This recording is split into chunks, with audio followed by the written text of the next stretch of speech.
മതങ്ങളെയും പ്രസ്ഥാനങ്ങളെയും സംബന്ധിച്ച് ചിന്തിക്കാറുണ്ട്. നമ്മുടെ രാജ്യത്ത് ഒരു വലിയ പ്രധാനമായ വിഷയങ്ങൾ ഏറ്റെടുത്തുകൊണ്ട് നടത്തിക്കൊണ്ടിരിക്കുന്ന മതസംഘടനകളെ നിങ്ങൾക്ക് കാണാൻ പറ്റും. ഈ മതസംഘടനകളുടെ മൊത്തം പരിപാടികളെ നമ്മളൊന്ന് പരിശോധിച്ചു നോക്കിയാൽ നമുക്ക് പറയാൻ കഴിയുക, അവ മനുഷ്യന്റെ ആന്തരികമായ ശുദ്ധീകരണത്തിലാണ് കേന്ദ്രീകരിച്ചിട്ടുള്ളത് എന്നാണ്.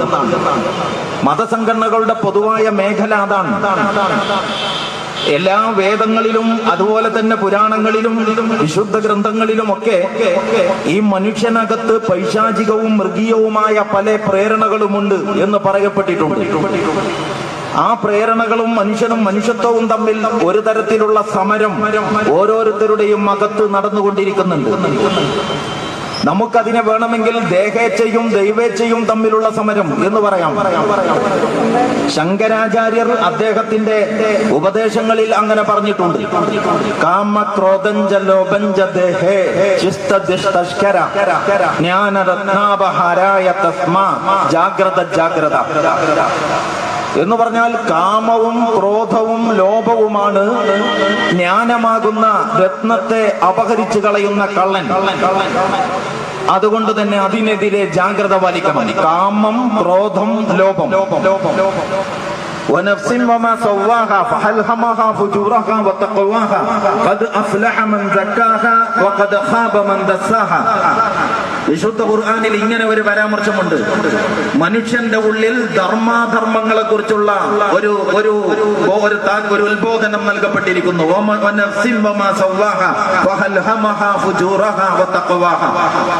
ധർമാധർമ്മങ്ങളെ കുറിച്ചുള്ള ഒരു ബോധനം. മനുഷ്യന്റെ പ്രകൃതം നന്നാവാൻ, നല്ലതിലേക്ക് വികസിക്കാൻ പറ്റിയത് മാത്രമല്ല, മനുഷ്യന്റെ പ്രകൃതം ചീത്തയായ വഴിയിലേക്ക് പോകാൻ സാധ്യതയുള്ളത് കൂടിയാണ്. അതിനെ ഏത് വഴിയിലേക്ക്, ഏത് മാർഗത്തിലേക്ക് വികസിപ്പിക്കണമെന്ന് നമ്മൾ ഓരോരുത്തരുമാണ് തീരുമാനിക്കുന്നത്. നമുക്ക് നമ്മുടെ ആന്തരിക വിശുദ്ധി ആർജിച്ച് അബൂബക്കർ സിദ്ദീഖിനെ റളിയല്ലാഹു അൻഹുവിനെ പോലെ പരിശുദ്ധരും പരിപാവന വ്യക്തിത്വത്തിന്റെ ഉടമകളുമായിട്ട് മാറാം. നമുക്ക് നമ്മുടെ ദേഹേച്ഛകളുടെ തേട്ടങ്ങളുടെയും താല്പര്യങ്ങളുടെയും പിന്നാലെ പോയി അബൂജഹലിനേക്കാൾ അതപ്പതിച്ച ഒരു വ്യക്തിത്വമാകാനും കഴിയും. ഈ രണ്ട് ഘടകങ്ങളും നമ്മിലുണ്ട്. അപ്പൊ ഇതിങ്ങനെ നമ്മുടെ ഉള്ളിൽ തന്നെ ഒരു സമരമുണ്ട്. ഇത് സത്യമാണ്. ഈ സമരത്തിൽ ഞാൻ പറഞ്ഞു വരുന്നത് ആത്മസംസ്കരണത്തെ കുറിച്ചല്ല, പിന്നെയോ മതങ്ങളുടെ മുഖ്യമായ പ്രവർത്തന രംഗം ഒരു മനുഷ്യൻ അവനോട് തന്നെ നടത്തിക്കൊണ്ടിരിക്കുന്ന സമരത്തിൽ അവന്റെ ആത്മീയമായ ധാരകളെ ശക്തിപ്പെടുത്തുക. ഇതാണ് മതങ്ങളുടെ മുഖ്യമായ മേഖല. അപ്പോ അതുകൊണ്ട് നമ്മളുടെ ആ പരിപാടിയെ, ആ മതസംഘടനകളുടെ ഈ പരിപാടിയെ നമുക്ക് നമ്മുടെ അകം ശുദ്ധീകരിക്കാനുള്ള പണി എന്ന് വേണമെങ്കിൽ പറയാം. നമ്മുടെ ആന്തരികമായ വിശുദ്ധി ലക്ഷ്യം വെച്ചുകൊണ്ടുള്ള പ്രവർത്തനങ്ങൾ. ഇനി നിങ്ങൾ രാഷ്ട്രീയ പാർട്ടികളെ കുറിച്ച് ചിന്തിച്ചു നോക്കൂ. ഒരുപാട് രാഷ്ട്രീയ പാർട്ടികൾ നമ്മുടെ രാജ്യത്തുണ്ട്. ഈ രാഷ്ട്രീയ പാർട്ടികൾക്കൊക്കെ ചെറുതും വലുതുമായ പരിപാടികളുണ്ട്. അവർ നമ്മുടെ വീടുകളിലേക്ക് തെരഞ്ഞെടുപ്പ് സമയത്ത് ഇങ്ങോട്ട് വരാറുണ്ട്. തെരഞ്ഞെടുപ്പൊക്കെ കഴിഞ്ഞ് നില സുരക്ഷിതമായാൽ ഈ നേതാക്കന്മാരെ തെരഞ്ഞ് നമ്മൾ അങ്ങോട്ടും ചെല്ലാറുണ്ട്. ഈ നേതാക്കന്മാർ നമ്മൾ അവരെ കാണുമ്പോഴും അവർ നമ്മെ കാണാൻ വരുമ്പോഴും ഈ രാഷ്ട്രീയ നേതാക്കന്മാരൊക്കെ നമ്മോട് പറയുന്നത്, ഞങ്ങൾ നിങ്ങളുടെ അടിസ്ഥാനപരമായ ആവശ്യങ്ങൾക്ക് വേണ്ടിയാണ് നിലകൊള്ളുന്നത്. മനുഷ്യന്റെ അടിസ്ഥാനപരമായ ആവശ്യങ്ങൾ എന്താണ്? അവരുടെ കാഴ്ചപ്പാടിൽ മനുഷ്യന്റെ അടിസ്ഥാനപരമായ ആവശ്യങ്ങൾ പ്രധാനമായും 3 എണ്ണമാണ്. ഒന്ന് വസ്ത്രം, മറ്റൊന്ന് ഭക്ഷണം, മറ്റൊന്ന് പാർപ്പിടം. ഈ 3 ആവശ്യങ്ങളുടെ പൂർത്തീകരണത്തിനാണ് രാഷ്ട്രീയ പാർട്ടികൾ പ്രവർത്തിച്ചുകൊണ്ടിരിക്കുന്നത്. നമുക്ക് സുപരിചിതമായ എല്ലാ രാഷ്ട്രീയ പാർട്ടികളും വസ്ത്രം, ഭക്ഷണം, പാർപ്പിടം എന്ന അടിസ്ഥാനപരമായ 3 ആവശ്യങ്ങളുടെ പൂർത്തീകരണത്തിന് വേണ്ടിയാണ് ഇക്കണ്ട സംവിധാനങ്ങളെല്ലാം ചെയ്തുകൊണ്ടിരിക്കുന്നത്. അപ്പൊ രാഷ്ട്രീയ പാർട്ടികളുടെ ഈ കർമ്മ പരിപാടിയെ നമുക്ക് വേണമെങ്കിൽ ഇങ്ങനെ പറയാം: നമ്മുടെ പുറം നന്നാക്കുവാനുള്ള ശ്രമം. ഇനിയിപ്പോൾ നിങ്ങൾ ഒരു നിമിഷം ഒന്ന് ആലോചിച്ച് നോക്കൂ. നമ്മൾ ഓരോരുത്തരും, ഈ വിഴിഞ്ഞം അങ്ങാടിയിലുള്ളവരും ഇതിന്റെ പരിസര പ്രദേശത്തുള്ളവരും കേൾവിയോഗ്യമായ എന്റെ ശബ്ദം കേട്ടുകൊണ്ടിരിക്കുന്ന നിങ്ങൾ ഓരോരുത്തരും മനസ്സിലാക്കണം, നിങ്ങൾ ഒറ്റക്കല്ല. നിങ്ങളുടെ അകം ശുദ്ധീകരിക്കുവാൻ ഇവിടെ ഒരുപാട് മതസംഘടനകളുണ്ട്. ആ മതസംഘടനകൾക്ക് ഒരുപാട് പരിപാടികളുണ്ട്. ചെറിയ ചെറിയ പരിപാടികൾ മുതൽ വലിയ വലിയ സമ്മേളനങ്ങൾ വരെ ആ മതസംഘടനകൾ നടത്തിക്കൊണ്ടിരിക്കുന്നുണ്ട്. അവർക്ക് അവരുടെ നേതാക്കന്മാർക്ക് വിശ്രമമില്ല. അവർ കാസർഗോഡ് മുതൽ തിരുവനന്തപുരം വരെയും തിരുവനന്തപുരം മുതൽ കാസർഗോഡ് വരെയും നിരന്തരമായി ഓട്ടത്തിലാണ്. എന്തിനു വേണ്ടിയാണെന്നറിയുമോ? നിങ്ങളുടെ ഓരോരുത്തരുടെയും മതം ശുദ്ധീകരിക്കുവാൻ. ഇനി നിങ്ങൾ വീണ്ടും ആലോചിച്ച് നോക്കൂ, നിങ്ങൾ ഈ വിഴിഞ്ഞം പ്രദേശത്ത് ഇങ്ങനെ ഒറ്റപ്പെട്ട് ആരും പരിഗണിക്കാതെ ആരാലും പരിഗണിക്കാതെ ജീവിക്കുന്നവരല്ല. പകരം നിങ്ങൾക്ക് വേണ്ടി നിങ്ങളുടെ അടിസ്ഥാന ആവശ്യങ്ങളുടെ പൂർത്തീകരണത്തിനായി ഒരുപാട് രാഷ്ട്രീയ പാർട്ടികളുണ്ട്. നിങ്ങളുടെ അപ്പത്തിന്റെ പ്രശ്നം, നിങ്ങളുടെ വസ്ത്രത്തിന്റെ പ്രശ്നം, നിങ്ങളുടെ ഭവനത്തിന്റെ വിഷയം, ഇതൊക്കെ സാക്ഷാത്കരിച്ച് നിങ്ങളെ സംതൃപ്തനാക്കാൻ വേണ്ടി ഒരുപാട് രാഷ്ട്രീയ പാർട്ടികളുണ്ട്. ആ രാഷ്ട്രീയ പാർട്ടികൾക്ക് ഗൃഹാങ്കണ യോഗങ്ങളുണ്ട്, അയൽക്കൂട്ടങ്ങളുണ്ട്. നമ്മുടെ വീടുകളിൽ അവർ വന്ന് നമ്മോട് സംസാരിക്കാറുണ്ട്. പിക്കറ്റിങ്ങുകളും ധർണകളും നടത്താറുണ്ട്. വലിയ ശക്തി പ്രകടനങ്ങളോട് അനുബന്ധിച്ചുള്ള വലിയ സമ്മേളനങ്ങളും അവർ സംഘടിപ്പിക്കാറുണ്ട്. എല്ലാം നമ്മളുടെ പുറം മെച്ചപ്പെടുത്താൻ. അപ്പൊ നമ്മളെ ഒരാളെ ലക്ഷ്യം വെച്ചുകൊണ്ട് രണ്ട് തരത്തിലുള്ള പദ്ധതികൾ ബൃഹത്തായി നടന്നുകൊണ്ടിരിക്കുന്നു എന്നാണ് ഞാൻ പറയുന്നത്. പണ്ട് കാലത്ത് ഇത്രയധികം പദ്ധതികളില്ല.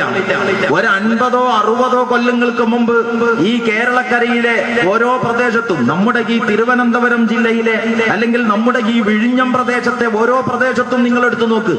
ഒരു 60 or 70 കൊല്ലങ്ങൾക്ക് മുമ്പ് ഇത്രയധികം മതസംഘടനകളില്ല, ഇത്രയധികം മതപ്രഭാഷണങ്ങളില്ല, ഇത്രയധികം രോഗശാന്തി ശുശ്രൂഷകളില്ല, ഇത്രയധികം അഖണ്ഡനാമ യജ്ഞങ്ങളില്ല, ലക്ഷാർച്ചനകളില്ല, ദുആ സമ്മേളനങ്ങളില്ല, സലാത്ത് വാർഷികങ്ങളില്ല, വമ്പിച്ച ബൈബിൾ പ്രഘോഷണങ്ങളില്ല. പക്ഷേ എല്ലാവരും ഇന്നത്തേതിനേക്കാൾ വളരെ നല്ല മനുഷ്യരാണ്. ഇന്നിപ്പോ ഇതൊക്കെ കണ്ടമാനം കൂടി. എവിടെ നോക്കിയാലും പ്രഭാഷണമാണ്. ഈ തെക്കൻ കേരളത്തിൽ ഇവിടെ പ്രസംഗിച്ചിട്ട് പോരാഞ്ഞിട്ട് അവിടെ മലബാറിൽ ഞങ്ങളുടെ അടുക്കലൊക്കെ വന്ന് വലിയ മെഗാ പ്രഭാഷണ പരിപാടികൾ മതപണ്ഡിതന്മാർ നടത്തിക്കൊണ്ടിരിക്കുന്നുണ്ട്. ഈ അടുത്ത് ഞാനൊരു സ്ഥലത്ത് ഒരു പൊതുപരിപാടിക്ക് പോയപ്പോ അവിടുത്തെ ഒരു മഹല്ല് പള്ളി കമ്മിറ്റി പ്രസിഡന്റിനെ യാദൃച്ഛികമായിട്ട് ഒരു സുഹൃത്തിന്റെ വീട്ടിൽ വെച്ച് പരിചയപ്പെട്ടു. അദ്ദേഹവുമായിട്ട് വ്യക്തിപരമായി കുറച്ച് സമയം കുശലം പറഞ്ഞിരുന്നു. അപ്പൊ അദ്ദേഹം പറഞ്ഞു, ഞങ്ങളുടെ പള്ളി കമ്മിറ്റിയുടെ ആഭിമുഖ്യത്തിൽ കഴിഞ്ഞ ആഴ്ചയിൽ ഇവിടെ വലിയ മതപ്രഭാഷണം നടന്നു. ഏകദേശം 10-15,000-ഓളം ആളുകൾ പങ്കെടുത്ത വലിയ പരിപാടി, 3 ദിവസത്തെ പരിപാടിയാണ്. തെക്കൻ കേരളത്തിൽ നിന്നുള്ള അറിയപ്പെട്ട ഒരു പ്രഭാഷകൻ ഇവന്റ് മാനേജ്മെന്റ് സംവിധാനത്തിന്റെ പിൻബലത്തോടെ വന്ന് വളരെ പ്രൊഫഷണലായി സംഘടിപ്പിച്ച പൊതുപരിപാടിയാണ്. എന്നിട്ട് ഇദ്ദേഹം പറയാം, എന്താണ് പ്രഭാഷണത്തിന്റെ വിഷയം എന്നറിയുമോ? പ്രഭാഷണത്തിന്റെ വിഷയം ഫാത്തിമ ബീവിയുടെ കല്യാണം എന്നുള്ളതാണ്.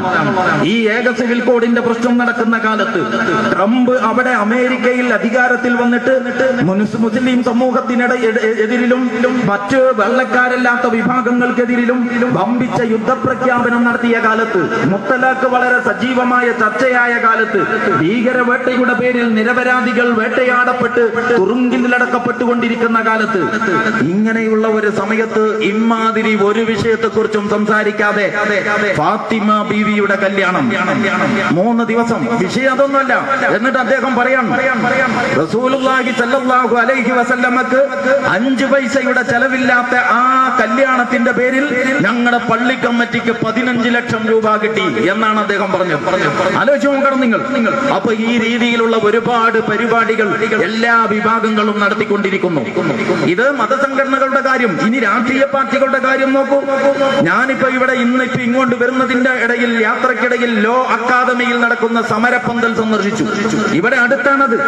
അവിടത്തെ ഒരു സ്വാശ്രയ സ്വഭാവത്തിൽ നടന്നുകൊണ്ടിരിക്കുന്ന ഒരു ഒരു ലോ അക്കാദമി എന്ന് പറയുന്ന ഒരു വിദ്യാഭ്യാസ സ്ഥാപനത്തിന്റെ കൈകാര്യകർത്താവായ അവിടുത്തെ പ്രിൻസിപ്പളായ ഒരു സ്ത്രീ, ഒരു വനിത, അവരുടെ മാന്യതക്കും സമൂഹത്തിന്റെ സംസ്കാരത്തിനും അവർ പഠിപ്പിക്കുന്ന ആ ഫീൽഡിന്റെ ചൈതന്യത്തിനും നിരക്കാത്ത രീതിയിൽ കുട്ടികളോട് മോശമായി, ഏകാധിപത്യപരമായി മുമ്പത്തെ ഭൂജന്മികൾ അവരുടെ കുടിയാന്മാരോട് പെരുമാറിയിരുന്നതിനെ പോലും നാണിപ്പിക്കുന്ന വിധമുള്ള ഹീനമായ വാക്കിലും പ്രവൃത്തിയിലും ഏർപ്പെട്ടു എന്ന് പറഞ്ഞിട്ട് അവിടെ മുറവിളിയാണ്, സമരപ്പന്തലുകളാണ്, തലങ്ങും വിലങ്ങും നിരാഹാരം കടന്നുകൊണ്ടിരിക്കുകയാണ്.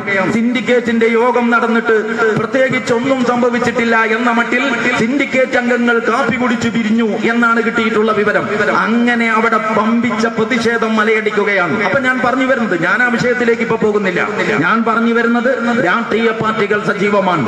60-70 കൊല്ലങ്ങൾക്ക് മുമ്പ് ഈ മതപ്രഭാഷണങ്ങളും എത്രയേറെ ബഹളങ്ങളും മതത്തിന്റെ പേരിൽ ഇല്ലാത്തതുപോലെ രാഷ്ട്രീയ പാർട്ടികളും ഇത്രയേറെ ഇല്ല, ഇത്രയേറെ പ്രകടനങ്ങളില്ല, ഇത്രയേറെ പിക്കറ്റിങ്ങുകളില്ല, ഇത്രയേറെ സമ്മേളനങ്ങളില്ല, ഇത്രയേറെ മന്ത്രിമാർ തലങ്ങും വിലങ്ങും നമുക്ക് വേണ്ടി നടുറോട്ടിലൂടെ ഓടിക്കൊണ്ടിരുന്നിട്ടില്ല. പക്ഷെ മനുഷ്യർ ഇന്നത്തേതിനേക്കാൾ സംതൃപ്തരായിരുന്നു, മനുഷ്യർ ഇന്നത്തേതിനേക്കാൾ സമാധാനത്തിലായിരുന്നു, മനുഷ്യർ ഇന്നത്തേതിനേക്കാൾ സത്യസന്ധതയുള്ളവരായിരുന്നു, മനുഷ്യർ ഇന്നത്തേക്കാൾ സംതൃപ്തമായ ജീവിത സാഹചര്യത്തിലായിരുന്നു. ശുദ്ധജലം കുടിക്കുവാൻ നമുക്കുണ്ടായിരുന്നു. ഇന്ന് നിങ്ങൾക്ക് ശുദ്ധജലം കുടിക്കാൻ പറ്റുമോ? കുറെ കൊല്ലങ്ങൾക്ക് മുമ്പ് എവിടെയൊക്കെ ശുദ്ധജലത്തിന്റെ ഉറവകളുണ്ടോ അവിടെ നിന്നൊക്കെ നമുക്ക് വെള്ളം കുടിക്കാം എന്ന ഒരു കാലമുണ്ടായിരുന്നു നമ്മുടെ രാജ്യത്ത്. എവിടെയൊക്കെ നീരുറവ കണ്ടോ അവിടെ നിന്ന് നമുക്ക് വെള്ളം കൈകൊണ്ട് കോരി കുടിക്കാം. അത് ലാബിലേക്ക് അയക്കുകയോ പരിശോധന നടത്തുകയോ വേണ്ട, അത് കണ്ടാൽ അറിയാം ശുദ്ധജലമാണെന്ന്. പിന്നെ കുറെ കഴിഞ്ഞപ്പോ വെള്ളം മൊത്തം മലിനമായി, കിണറുകളിലെ വെള്ളത്തെ അവലംബിക്കാം എന്ന് വന്നു. ഇപ്പൊ പിന്നെയും കുറെ കഴിഞ്ഞപ്പോ കിണറുകളിൽ വെള്ളമില്ലാതായി, ടാപ്പുകളിലൂടെ കിട്ടുന്ന കോർപ്പറേഷന്റെയും മുനിസിപ്പാലിറ്റിയുടെയും ക്ലോറിൻ കലക്കിയ വെള്ളമേ ഉള്ളൂ എന്ന സ്ഥിതി വന്നു. ആ പൈപ്പുകളെയും വല്ലാതെ ആശ്രയിക്കാൻ കഴിയാതായി. ഇപ്പൊ ആളുകൾ അവരവർക്ക് കുടിക്കാൻ വേണ്ട വെള്ളം പൈസ കൊടുത്ത് വാങ്ങിക്കൊണ്ടിരിക്കുന്നു. ബോട്ടിലുകളിൽ വെള്ളമുണ്ട്. അപ്പൊ നമ്മുടെ പഴയ തലമുറ നോക്കുന്നിടത്തെല്ലാം വെള്ളം കണ്ടു. പിന്നത്തെ തലമുറ അതിനെ കിണറുകളിൽ വെള്ളം കണ്ടു. പിന്നത്തെ തലമുറ പൈപ്പുകളിലെ വെള്ളം ഉപയോഗിച്ചു. ഇപ്പോഴത്തെ തലമുറ കുപ്പികളിലെ വെള്ളത്തെ ആശ്രയിക്കുന്നു. വരുന്ന തലമുറക്ക് വെള്ളം കിട്ടും എന്നതിന് യാതൊരു ഗ്യാരണ്ടിയും ഇല്ലാത്ത സ്ഥിതിവിശേഷമായിരിക്കുന്നു. അപ്പോ ഇത്രയും സംഘടനകളും സംവിധാനങ്ങളും, നമ്മുടെ അകം നന്നാക്കുവാൻ ഒരുപാട് കൂട്ടർ, നമ്മുടെ പുറം നന്നാക്കുവാൻ വേറെ കുറെ കൂട്ടർ, ഇവർ തലങ്ങും വിലങ്ങും മത്സരിച്ചോടി നമ്മെ സേവിച്ചിട്ട് അതിന്റെ ഒരു ഫലവും നമുക്ക് കിട്ടുന്നില്ല. നമ്മുടെ അസ്വസ്ഥത വർദ്ധിക്കുന്നു, നമ്മുടെ സാമൂഹിക ജീവിതം സങ്കീർണമാകുന്നു, നമ്മുടെ കുടുംബഘടന ശിഥിലമാകുന്നു, മനുഷ്യൻ ഒരു ഇരുകാലി ജന്തുവായി അധപ്പതിക്കുന്നു. എന്ന് മാത്രമല്ല, മനുഷ്യന് ഇവിടെ തീരെ തന്നെ വിലയില്ല എന്ന് വന്നിരിക്കുന്നു. മനുഷ്യനിപ്പോ എന്തെങ്കിലും വിലയുണ്ടോ? നിങ്ങൾക്ക് ആരെങ്കിലും കൊല്ലണമെന്നുണ്ടെങ്കിൽ മയിലിനെയോ മുയലിനെയോ പോകട്ടെ, തെരുവുപട്ടിയെ കൊല്ലാൻ പറ്റുമോ? തെരുവുപട്ടിയെ പോലും കൊല്ലാൻ പറ്റില്ല. നിങ്ങൾക്ക് കൊന്നേ തീരൂ എന്നുണ്ടെങ്കിൽ വേണമെങ്കിൽ ഒരാളെ കൊല്ലാം, വിശേഷിച്ചൊന്നും സംഭവിക്കാൻ പോകുന്നില്ല. ചില്ലറ കേസും ഒരു പോലീസ് വരവും ഒരു പോക്കും അത്രയൊക്കെ ഉണ്ടാകൂ, വലിയ പുകിലുകളൊന്നും സംഭവിക്കില്ല. അപ്പൊ നിങ്ങൾക്ക് ഇപ്പൊ തെരുവ് പട്ടിയുടെ കടിയേൽക്കാനാണ് നിങ്ങളുടെ വിധി, കാളകളുടെ കുത്തേറ്റ് മരിക്കാനാണ് നിങ്ങളുടെ വിധി. അത് ജനം ചോദിച്ചു വാങ്ങുകയാണ്. മൃഗങ്ങളോട് മൃഗീയമായി മൽപിടുത്തം നടത്തി ആ മൃഗത്തോട് കായിക ബലത്തിൽ മൃഗത്തെ കീഴടക്കുന്നതാണ് അന്തസ് എന്ന് കരുതുന്നിടത്തോളം നമ്മുടെ ജനമെത്തി. മൃഗങ്ങളോട് മൽപിടുത്തം നടത്തി വിജയിക്കുന്നതിലല്ല, ബുദ്ധി ഉപയോഗിച്ച് മൃഗങ്ങളുടെ മേൽ മേധാവിത്വം സ്ഥാപിക്കുന്നിടത്താണ് സവിശേഷ പ്രകൃതമുള്ള മനുഷ്യന്റെ ശേഷിയും പിന്നെ ഐഡന്റിറ്റിയും എന്ന് മനസ്സിലാക്കാൻ നമ്മുടെ വളരുന്ന തലമുറക്ക് കഴിയാതെ പോയി. അതാണ് തമിഴ്നാട്ടിൽ സംഭവിച്ചത്. പിന്നെ നിങ്ങൾ കേൾക്കുന്നു പൂരപ്പറമ്പിലും ഉത്സവപ്പറമ്പിലും, അത് പൂരവും ഉത്സവവും ആര് സംഘടിപ്പിച്ചാലും ശരി, പൂരപ്പറമ്പിലും ഉത്സവപ്പറമ്പിലും ആന ചവിട്ടിച്ചാവാനോ പടക്കം പൊട്ടിത്തീരാനോ ആണ് നമ്മുടെ മനുഷ്യരുടെ വിധി. ഇനി അതുമല്ലെങ്കിൽ പശുവിറച്ചി സൂക്ഷിച്ചു ഫ്രിഡ്ജുകളിൽ എന്ന പേരിൽ വല്ലവരുടെ പശുവിന്റെ പേരിൽ കൊല്ലപ്പെടാനാണ് നിങ്ങളുടെ വിധി.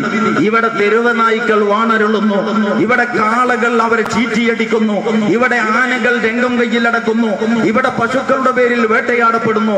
ആർക്കും വേണ്ടാത്തതും ആരുടെ മുമ്പിലും വിലയില്ലാത്തതുമായ ഒരു വിഭാഗമായിട്ട് മാനവ സമൂഹം മതപ്പതിച്ചിരിക്കുന്നു. എപ്പോഴെങ്കിലും നമ്മൾ ആലോചിച്ച് നോക്കിയിട്ടുണ്ടോ? ഇവിടെ ഈ മൃഗങ്ങൾക്കൊക്കെ വേണ്ടി സംസാരിക്കാൻ ആളുണ്ട്. അവരുടെ ഉന്നമനം, അവരുടെ പുരോഗതി, അവരുടെ വളർച്ച, അവരുടെ ക്ഷേമം, അങ്ങനെ പദ്ധതികളും പരിപാടികളും ഉണ്ട്.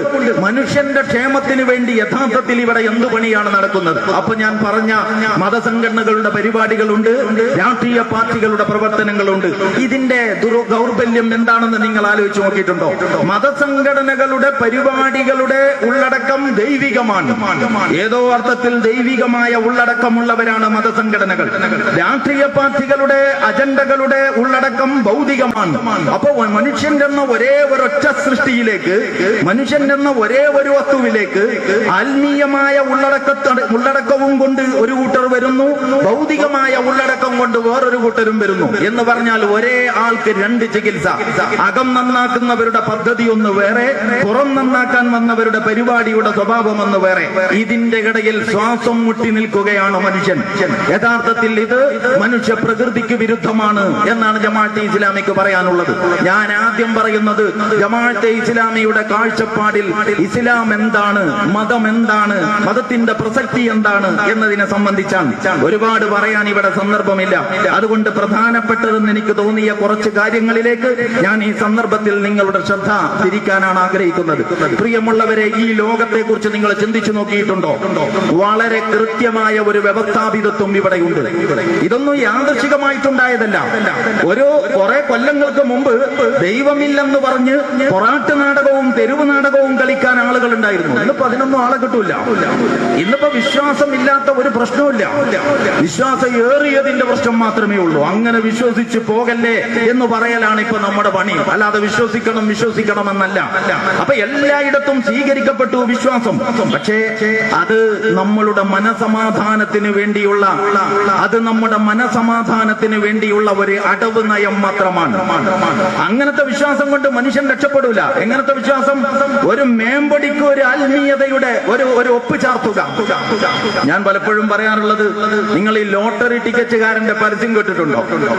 എന്ന് പറഞ്ഞാൽ 10 ലക്ഷവും കാറും, അല്ലെങ്കിൽ 5 കോടിയും കാറും, 1.5 കോടിയും കാറും. ഉദാരമായി ഇവർ ഇങ്ങനെ ഓരോ ആഴ്ചയും ലക്ഷങ്ങൾ കോടി വാരി വിതറിക്കൊണ്ട് ഓരോ ആഴ്ചയും ലോട്ടറി ടിക്കറ്റുകാരന്റെ ഈ കാറ് നിർത്തിയിടത്ത് നിന്ന് ഒരല്പം നീക്കണമെങ്കിൽ ഒരു 4 ആള് മെനക്കെടേണ്ടി വരും.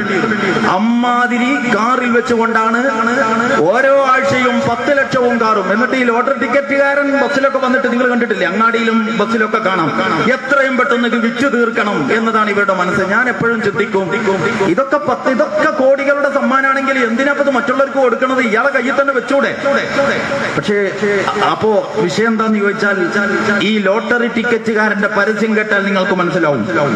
ചെറുതും വലുതും വലുതും ചെറുതുമായി നിരവധി അനവധി സമ്മാനങ്ങൾ വാരി വിതറിക്കൊണ്ട് നാളെയാണ് നാളെയാണ് നാളെയാണ്, നിങ്ങൾക്കും ഒരവസരം ലഭിക്കുമാറാകട്ടെ, നിങ്ങളെയും ഭാഗ്യദേവത തുണക്കുമാറാകട്ടെ എന്ന പ്രാർത്ഥനയോടെ. അപ്പൊ നോക്കൂ, നിങ്ങൾ ഈ ടിക്കറ്റ് എടുക്കണം ഓരോരുത്തരും വിചാരിക്കുന്നത് എനിക്ക് കിട്ടുന്നതാണ്. ഓരോരുത്തരും വിചാരിക്കുന്നത് എനിക്ക് കിട്ടുന്നതാണ്. ഓരോ ആഴ്ചയും ഇവർ ലക്ഷപ്രഭുക്കളെ സൃഷ്ടിക്കുന്നുണ്ട്. ഈ ലോട്ടറി ടിക്കറ്റ് കിട്ടിയിട്ട് സമ്പന്നന്മാരായ ആളുകളുടെ സംഗമം എവിടെയെങ്കിലും നടക്കുന്നത് നിങ്ങൾ കേട്ടിട്ടുണ്ടോ? ഒരു മനുഷ്യനും ഉണ്ടാവില്ല. അധ്വാനത്തിന്റെ വില അറിയാതെ, ആളുകളുടെ പൊരുത്തമില്ലാതെ സമ്പത്ത് സ്വന്തമാക്കണം എന്ന വ്യാമോഹത്തിന്റെ അടിസ്ഥാനത്തിൽ ഓരോരുത്തരും നടത്തുന്ന ഒരു ചൂതാട്ടമാണ് യഥാർത്ഥത്തിൽ ഈ പരിപാടി. എന്നിട്ട് അങ്ങനത്തെ ഒരു പണി നടത്തുമ്പോഴും അവിടെ എന്താ പറയുന്നത്? നിങ്ങൾക്കും ഒരവസരം ലഭിക്കുമാറാകണേ, നിങ്ങളെയും ഭാഗ്യദേവത തുണക്കുമാറാകട്ടെ എന്ന പ്രാർത്ഥനയോടെ. അപ്പൊ അവിടെയുണ്ട് ഒരു പ്രാർത്ഥന. ആത്മീയതയുടെ മേലൊപ്പില്ലാതെ നമ്മുടെ സമുദായത്തിൽ, നമ്മുടെ സമൂഹത്തിൽ ഒന്നും നടക്കൂല. എല്ലാവർക്കും ഇങ്ങനെ ഒരു മതം വേണം. നമ്മളുടെ തട്ടിപ്പുകൾക്ക് കൂട്ടുനിൽക്കാൻ, നമ്മുടെ ചൂഷണ പദ്ധതികൾക്ക് വെള്ളപൂശാൻ, നമ്മൾക്കൊരു സമാധാനം കിട്ടാൻ, നമ്മൾ ആരാന്റെ പൈസ അന്യായമായി കട്ടുമുടിച്ചിട്ട് ആ കട്ടുമുടിച്ചതിന്റെ മനസാക്ഷി കുത്തി തീരാൻ. നിങ്ങൾ ഈ വലിയ ദുആ സമ്മേളനങ്ങളും സലാത്ത് വാർഷികങ്ങളും ഒക്കെ നടക്കുമ്പോ അതിന് വലിയ തുക സംഭാവന ചെയ്യുന്ന ചില മുതലാളിമാരെ ശ്രദ്ധിച്ചിട്ടുണ്ടോ? അവർ 5 പൈസയുടെ വകയില്ലാത്ത, ഈ നിങ്ങളുടെ തിരുവനന്തപുരം ജില്ലയിലെ കഥ എനിക്കറിയില്ല, മലപ്പുറം ജില്ലയിലെ ഒരു വ്യക്തി എന്ന നിലയ്ക്ക് ഞാൻ തികഞ്ഞ ഉത്തരവാദിത്വത്തോടു കൂടി പറയുന്നു, അടുത്ത കാലം വരെ 5 പൈസയുടെ വകയില്ലാത്ത ആളുകൾ ഗൾഫിൽ പോയിട്ട് സ്പോൺസറെ പറ്റിച്ചിട്ട് നിയമവിരുദ്ധമായി കോടികൾ സമ്പാദിച്ച് കൊടുന്നനെ മുതലാളിയായി വലിയ വമ്പൻ സൗദങ്ങൾ ഉണ്ടാക്കി അങ്ങനെ ജീവിച്ചുകൊണ്ടിരിക്കുന്ന ആളുകൾക്ക് അധ്വാനത്തിന്റെ വില അറിയില്ല. അപ്പൊ ഇവരുടെ അനർഹമായ സമ്പാദ്യത്തിന് ഒരു മനസമാധാനം കിട്ടാൻ, ഒരു ആത്മീയതയുടെ വെള്ളപൂശാൻ ഇവർ സംഭാവന കൊടുക്കും. അങ്ങനെയാണ് ഇന്ന് നമ്മളുടെ കാണുന്ന ഈ കുറെ കാര്യങ്ങൾ നടന്നുകൊണ്ടിരിക്കുന്നത്. അപ്പൊ ഞാൻ പറയുന്നത്, ഈ ഒരു സ്വഭാവത്തിൽ ഒരു മതത്തിന്റെ മേലൊപ്പ്, ഒരു ദൈവികതയുടെ പരിവേഷം, ഒരു ആത്മീയതയുടെ ഛായ ഇതെല്ലാവർക്കും ആവശ്യമാണ്. അതിലപ്പുറം യഥാർത്ഥത്തിൽ അള്ളാഹുമായി അല്ലെങ്കിൽ പ്രപഞ്ചനാഥനുമായി യഥാർത്ഥത്തിൽ നമ്മുടെ ചുമതല ചുമതല എന്താണ് എന്ന് മനസ്സിലാക്കിക്കൊണ്ട് ആ സ്വഭാവത്തിൽ ഇടപെടാൻ നമ്മുടെ സമൂഹം ഇന്ന് ശ്രമിക്കുന്നുണ്ടോ? ഉണ്ടെന്ന് ഞങ്ങൾക്ക് അഭിപ്രായമില്ല. ഞാൻ മനസ്സിലാക്കുന്നത് ഇങ്ങനെ ഒരു ഏത് കമ്പോള ശക്തികൾക്കും, ഏത് കച്ചവടക്കാർക്കും, ഏത് വിപണന കേന്ദ്രങ്ങൾക്കും ഒരു ആത്മീയതയുടെ ഒരു മേലൊപ്പോ അംഗീകാരമോ ആവശ്യമാണ്. അതിനു വേണ്ട കാര്യങ്ങളിൽ അവർ ഏർപ്പെടും. അത്ര സ്ഥാനമേ മതത്തിന് യഥാർത്ഥത്തിൽ മനുഷ്യരുടെ മുമ്പിൽ ഉള്ളൂ എന്ന് വന്നിരിക്കുകയാണ്. അല്ലാതെ മനുഷ്യ ജീവിതത്തെ ആഴത്തിൽ സ്വാധീനിക്കുന്ന ഒരു നിലപാടായി മതബോധം പ്രവർത്തിക്കുന്നില്ല. ആചാരപ്രധാനമായ ചില ചടങ്ങുകളിൽ ഇത് പരിമിതപ്പെട്ടിരിക്കുന്നു. അതുകൊണ്ട് തന്നെ മതവിശ്വാസം എന്തിനാണ് എന്നതിനെ സംബന്ധിച്ച്, ഇസ്ലാം എന്താകുന്നു എന്നതിനെ പറ്റി, പടച്ചവൻ നമ്മോട് എന്താണ് പറഞ്ഞിട്ടുള്ളത് എന്നതിനെ സംബന്ധിച്ച് വേറെ തന്നെ നമ്മൾ വിശദീകരിക്കേണ്ടി വന്നിരിക്കുന്നു എന്നാണ് ജമാഅത്തെ ഇസ്ലാമിയുടെ അഭിപ്രായം. ഇസ്ലാം എന്ന് പറയുന്നത് ഈ കാണുന്നത് പോലെ എല്ലാ ചൂഷണ പദ്ധതികളുടെയും മേലെ ഒരു ഒപ്പ് ചാർത്താൻ, ദൈവികതയുടെ ആത്മീയതയുടെ ഒരു ഒപ്പ് ചാർത്താൻ പറ്റുന്ന പദ്ധതിയുടെ പേരല്ല. ഇസ്ലാം എന്ന് പറയുന്നത് ഒരു ജീവിതക്രമമാണ്. അത് നിങ്ങൾക്ക് മനസ്സിലാകണമെങ്കിൽ ഞാൻ ഒരു കാര്യം പറയാം. നിങ്ങൾ ഈ നാട്ടിലെ ഈ പ്രാപഞ്ചിക ഘടനയെ കുറിച്ച് ചിന്തിച്ചു നോക്ക്. ആകാശ ലോകങ്ങളെ പറ്റി ലക്ഷോപലക്ഷം ഗ്രഹങ്ങളും ഉപഗ്രഹങ്ങളുമാണ്. ഒന്നും രണ്ടുമല്ല. പണ്ട് നമ്മൾ സ്കൂളിൽ പഠിച്ചിരുന്ന കാലത്ത് സൗരയൂഥം എന്ന ഒരു ഗോള കുടുംബത്തെ മാത്രമേ അറിയൂ. ഇപ്പൊ സൗരയൂഥം മാത്രമൊന്നുമല്ല, ആകാശ ചക്രവാളം ദിനം ദിനെ വികസിച്ചു കൊണ്ടിരിക്കുകയാണ്. കോടാനുകോടി നക്ഷത്രങ്ങളും ഗ്രഹങ്ങളും ഉപഗ്രഹങ്ങളും അതിവേഗതയിൽ നീന്തിത്തുടിക്കുന്ന വളരെ വ്യവസ്ഥാപിതമായ നമ്മുടെ ഈ പരിമിതമായ മസ്തിഷ്കത്തിന്റെ ഭാവനാശേഷിക്ക് ഉൾക്കൊള്ളാൻ കഴിയാത്ത അത്രയും വലിയ ഗഹന ഗംഭീരമായ ആകാശ ലോകമുണ്ട്. വല്ല പ്രശ്നമുണ്ടോ? ആകാശത്ത് വല്ല പ്രശ്നമുണ്ടോ? സൂര്യൻ അസ്തമിച്ചിട്ട് ഉദിക്കാത്ത വല്ല വിഷയവുമുണ്ടോ? ഉദിച്ചിട്ട് അസ്തമിക്കാത്ത വല്ല പ്രശ്നവുമുണ്ടോ? നമുക്ക് അടുത്ത സൂര്യഗ്രഹണം എന്നാണ്, അല്ലെങ്കിൽ അടുത്ത ചന്ദ്രഗ്രഹണം എന്നാണ് എന്ന് നമ്മുടെ പഠനത്തിലൂടെ വളരെ ദീർഘകാലത്തെ നീട്ടി മുമ്പിൽ കണ്ടുകൊണ്ട് പ്രവചിക്കാൻ പറ്റുന്നില്ലേ? എന്ന് പറഞ്ഞാൽ വളരെ വ്യവസ്ഥാപിതമാണ്.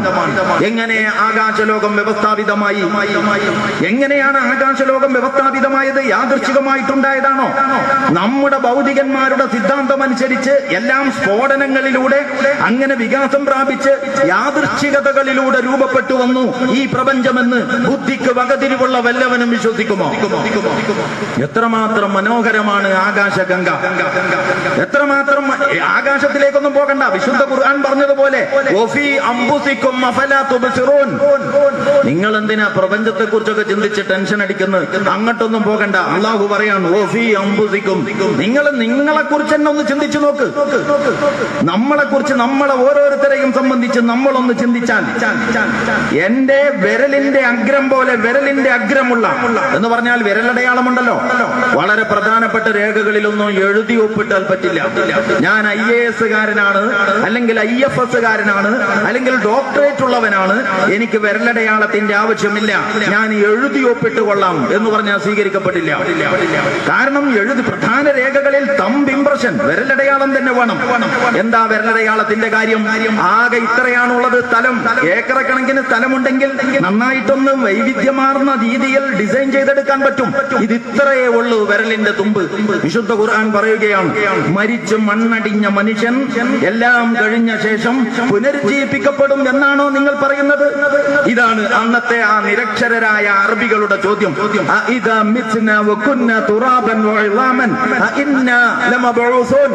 ഞങ്ങൾ മരിച്ച് മണ്ണടിഞ്ഞ് എല്ല് ദ്രവിച്ച് ഇറച്ചി നശിച്ച് എല്ലാം തീർന്ന ശേഷം പിന്നെ പുനരുജ്ജീവിപ്പിക്കപ്പെടും എന്നാണോ നിങ്ങൾ പറയുന്നത്? ഇത്തരം ചോദ്യങ്ങൾക്കുള്ള മറുപടിയുടെ കൂട്ടത്തിൽ അല്ലാഹു സുബ്ഹാനഹു വ തആല പറഞ്ഞു, ബലാ ഖാദിരീന അലാ അൻ നുസവ്വിയ ബനാന. അതെ, അവന്റെ വിരലിന്റെ തുമ്പ് രൂപകൽപ്പന ചെയ്യാൻ ഞാൻ പര്യാപ്തനാണ്, ഞാൻ പ്രാപ്തനാണ്. മനുഷ്യന്റെ വിരലിന്റെ അഗ്രം വളരെ വലിയ ഒരു രേഖയാണിന്ന്.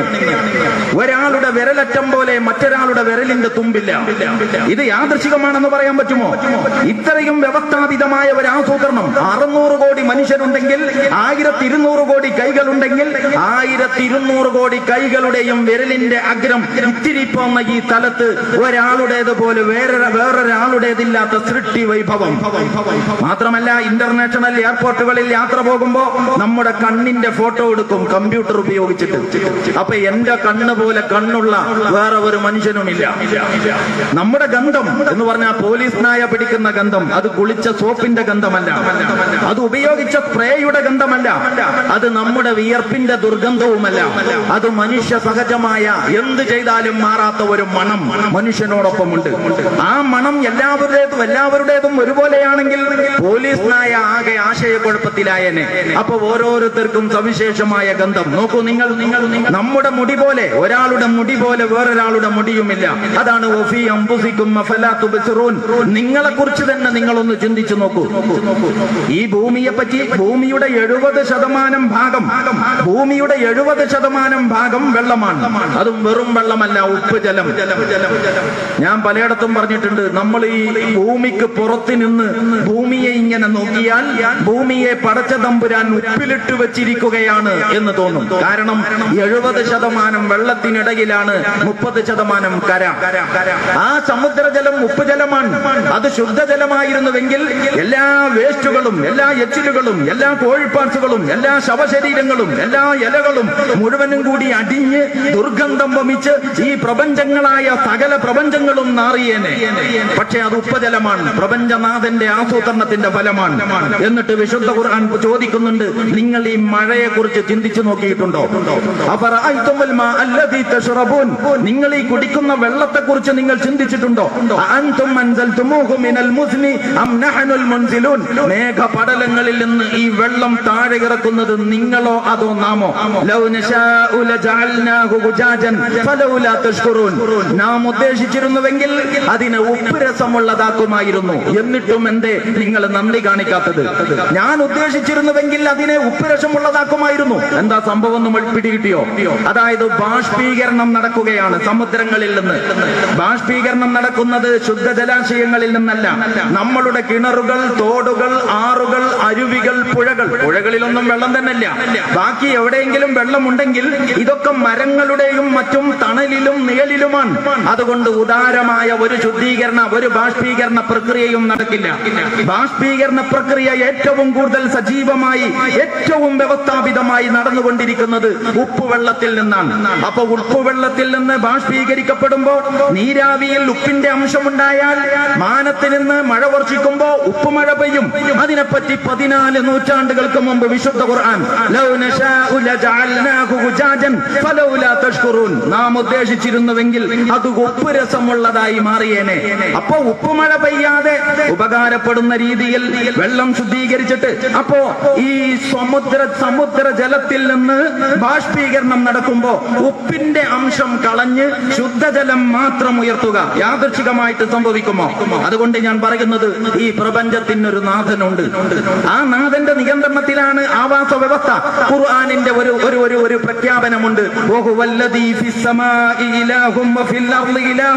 അവനാണ് ആകാശത്തിലെ ഇലാഹ്, അതുകൊണ്ട് അവനാണ് ഭൂമിയിലെയും ഇലാഹാകേണ്ടത്. അള്ളാഹുവാണ് ആകാശത്തിലെ ഇലാഹ്. അള്ളാഹു എന്ന് പറയുമ്പോ ഈ ശബ്ദം കേൾക്കുന്ന ഇതര മതസ്ഥരായ സഹോദരങ്ങളോട്, എന്റെ സഹോദര സമുദായക്കാരോട് ഞാൻ പറയുന്നു, അള്ളാഹു എന്ന് പറയുന്നത് മുസ്ലിം സമുദായത്തിന്റെ കുലദൈവമല്ല. കാരണം പല ചരിത്രപരമായ പല കാരണങ്ങളാൽ ഇസ്ലാമിനെ നമ്മൾ അങ്ങനെ തെറ്റിദ്ധരിച്ചു. ഇസ്ലാം മതത്തെ തെറ്റിദ്ധരിക്കുക മാത്രമല്ല, ഇസ്ലാം പരിചയപ്പെടുത്തുന്ന പ്രപഞ്ചനാഥനെ പോലും മനുഷ്യ സമൂഹം തെറ്റിദ്ധരിച്ചു. നമ്മളെല്ലാം സമുദായത്തിന് വീതം വെച്ചു. ഭാഷ സമുദായത്തിന്, ദൈവം സമുദായത്തിന്, മതം സമുദായത്തിന്, എല്ലാ സമുദായങ്ങൾക്കും കുലദൈവം. അതുപോലെ മുസ്ലിം സമുദായത്തിന്റെ കുലദൈവമാണ് അള്ളാഹു എന്ന് വരെ ആളുകൾ ധരിച്ചു. പ്രിയമുള്ളവരെ, നിങ്ങൾ മനസ്സിലാക്കണം, അറബി ഭാഷയിൽ അൽ ഇലാഹ് എന്ന് പറഞ്ഞാൽ മലയാളത്തിൽ നമുക്കതിനർത്ഥം പറയാം ആ ദൈവം എന്ന്. ഇംഗ്ലീഷിൽ ദി ഗോഡ് എന്ന് പരിഭാഷപ്പെടുത്താം. അൽ ഇലാഹ്. അറബിയിൽ കിതാബ് എന്ന് പറഞ്ഞാൽ പുസ്തകം, അൽ കിതാബ് എന്ന് പറഞ്ഞാൽ ദി ബുക്ക്, ആ പുസ്തകം എന്നാണ് അർത്ഥം. കലം എന്ന് പറഞ്ഞാൽ പേന, അൽ കലം എന്ന് പറയുമ്പോൾ ദി പെൻ എന്നാണ് അർത്ഥം. ആ പേന ഒരു പ്രത്യേക പേനയാണ്. അതുപോലെ ഇലാഹ് എന്ന് പറഞ്ഞാൽ ഇംഗ്ലീഷിൽ ഗോഡ്, ദൈവം. അൽ ഇലാഹ് എന്ന് പറയുമ്പോ ദി ഗോഡ് അഥവാ ആ ദൈവം. ഈ അൽ ഇലാഹ് എന്ന വാക്ക് ഭാഷാ വ്യാകരണ നിയമപ്രകാരം ലോപിച്ചാണ് അള്ളാഹു എന്ന പദം ഉണ്ടായിട്ടുള്ളത്. അപ്പോ അള്ളാഹു എന്ന് പറയുന്നത് മുസ്ലിങ്ങളുടെ കുലദൈവത്തിന്റെ പേരല്ല, പ്രപഞ്ചത്തിന്റെ നാഥന്റെ പേരാണ്. ആ ദൈവം എന്നാണ് അള്ളാഹു എന്നതിന്റെ ശരിയായ അർത്ഥം. അതുകൊണ്ട് ഈ പ്രപഞ്ചത്തിനൊരു നാഥനുണ്ട്. അങ്ങനെ ഒരു നാഥനുണ്ടെന്ന് മാത്രമല്ല, ആ നാഥന്റെ നിയമവ്യവസ്ഥയാണ് ആകാശലോകത്ത്. നേരത്തെ ബാഷ്പീകരണത്തിന്റെ കാര്യം, നമ്മുടെ കണ്ണിന്റെ വിഷയം, നമ്മുടെ വിരലടയാളത്തിന്റെ വിഷയം, നമ്മുടെ ഗന്ധത്തിന്റെ വിഷയം, ഇങ്ങനെ ചെറുതും വലുതുമായിട്ട് ഈ പ്രാപഞ്ചിക പ്രതിഭാസങ്ങളിൽ കാണപ്പെടുന്ന ദൈവികമായ ദൃഷ്ടാന്തങ്ങളെ കുറിച്ച് ചിന്തിക്കുമ്പോൾ അതിനെപ്പറ്റി പറഞ്ഞുകൊണ്ടാണ് ഞാൻ നിങ്ങളോട് അഭ്യർത്ഥിക്കുന്നത്. ഈ പ്രപഞ്ചത്തിന്റെ നാഥന്റെ നിയമക്രമ വ്യവസ്ഥകൾക്ക് ആകാശലോകം വിധേയമായിരിക്കുകയാണ്.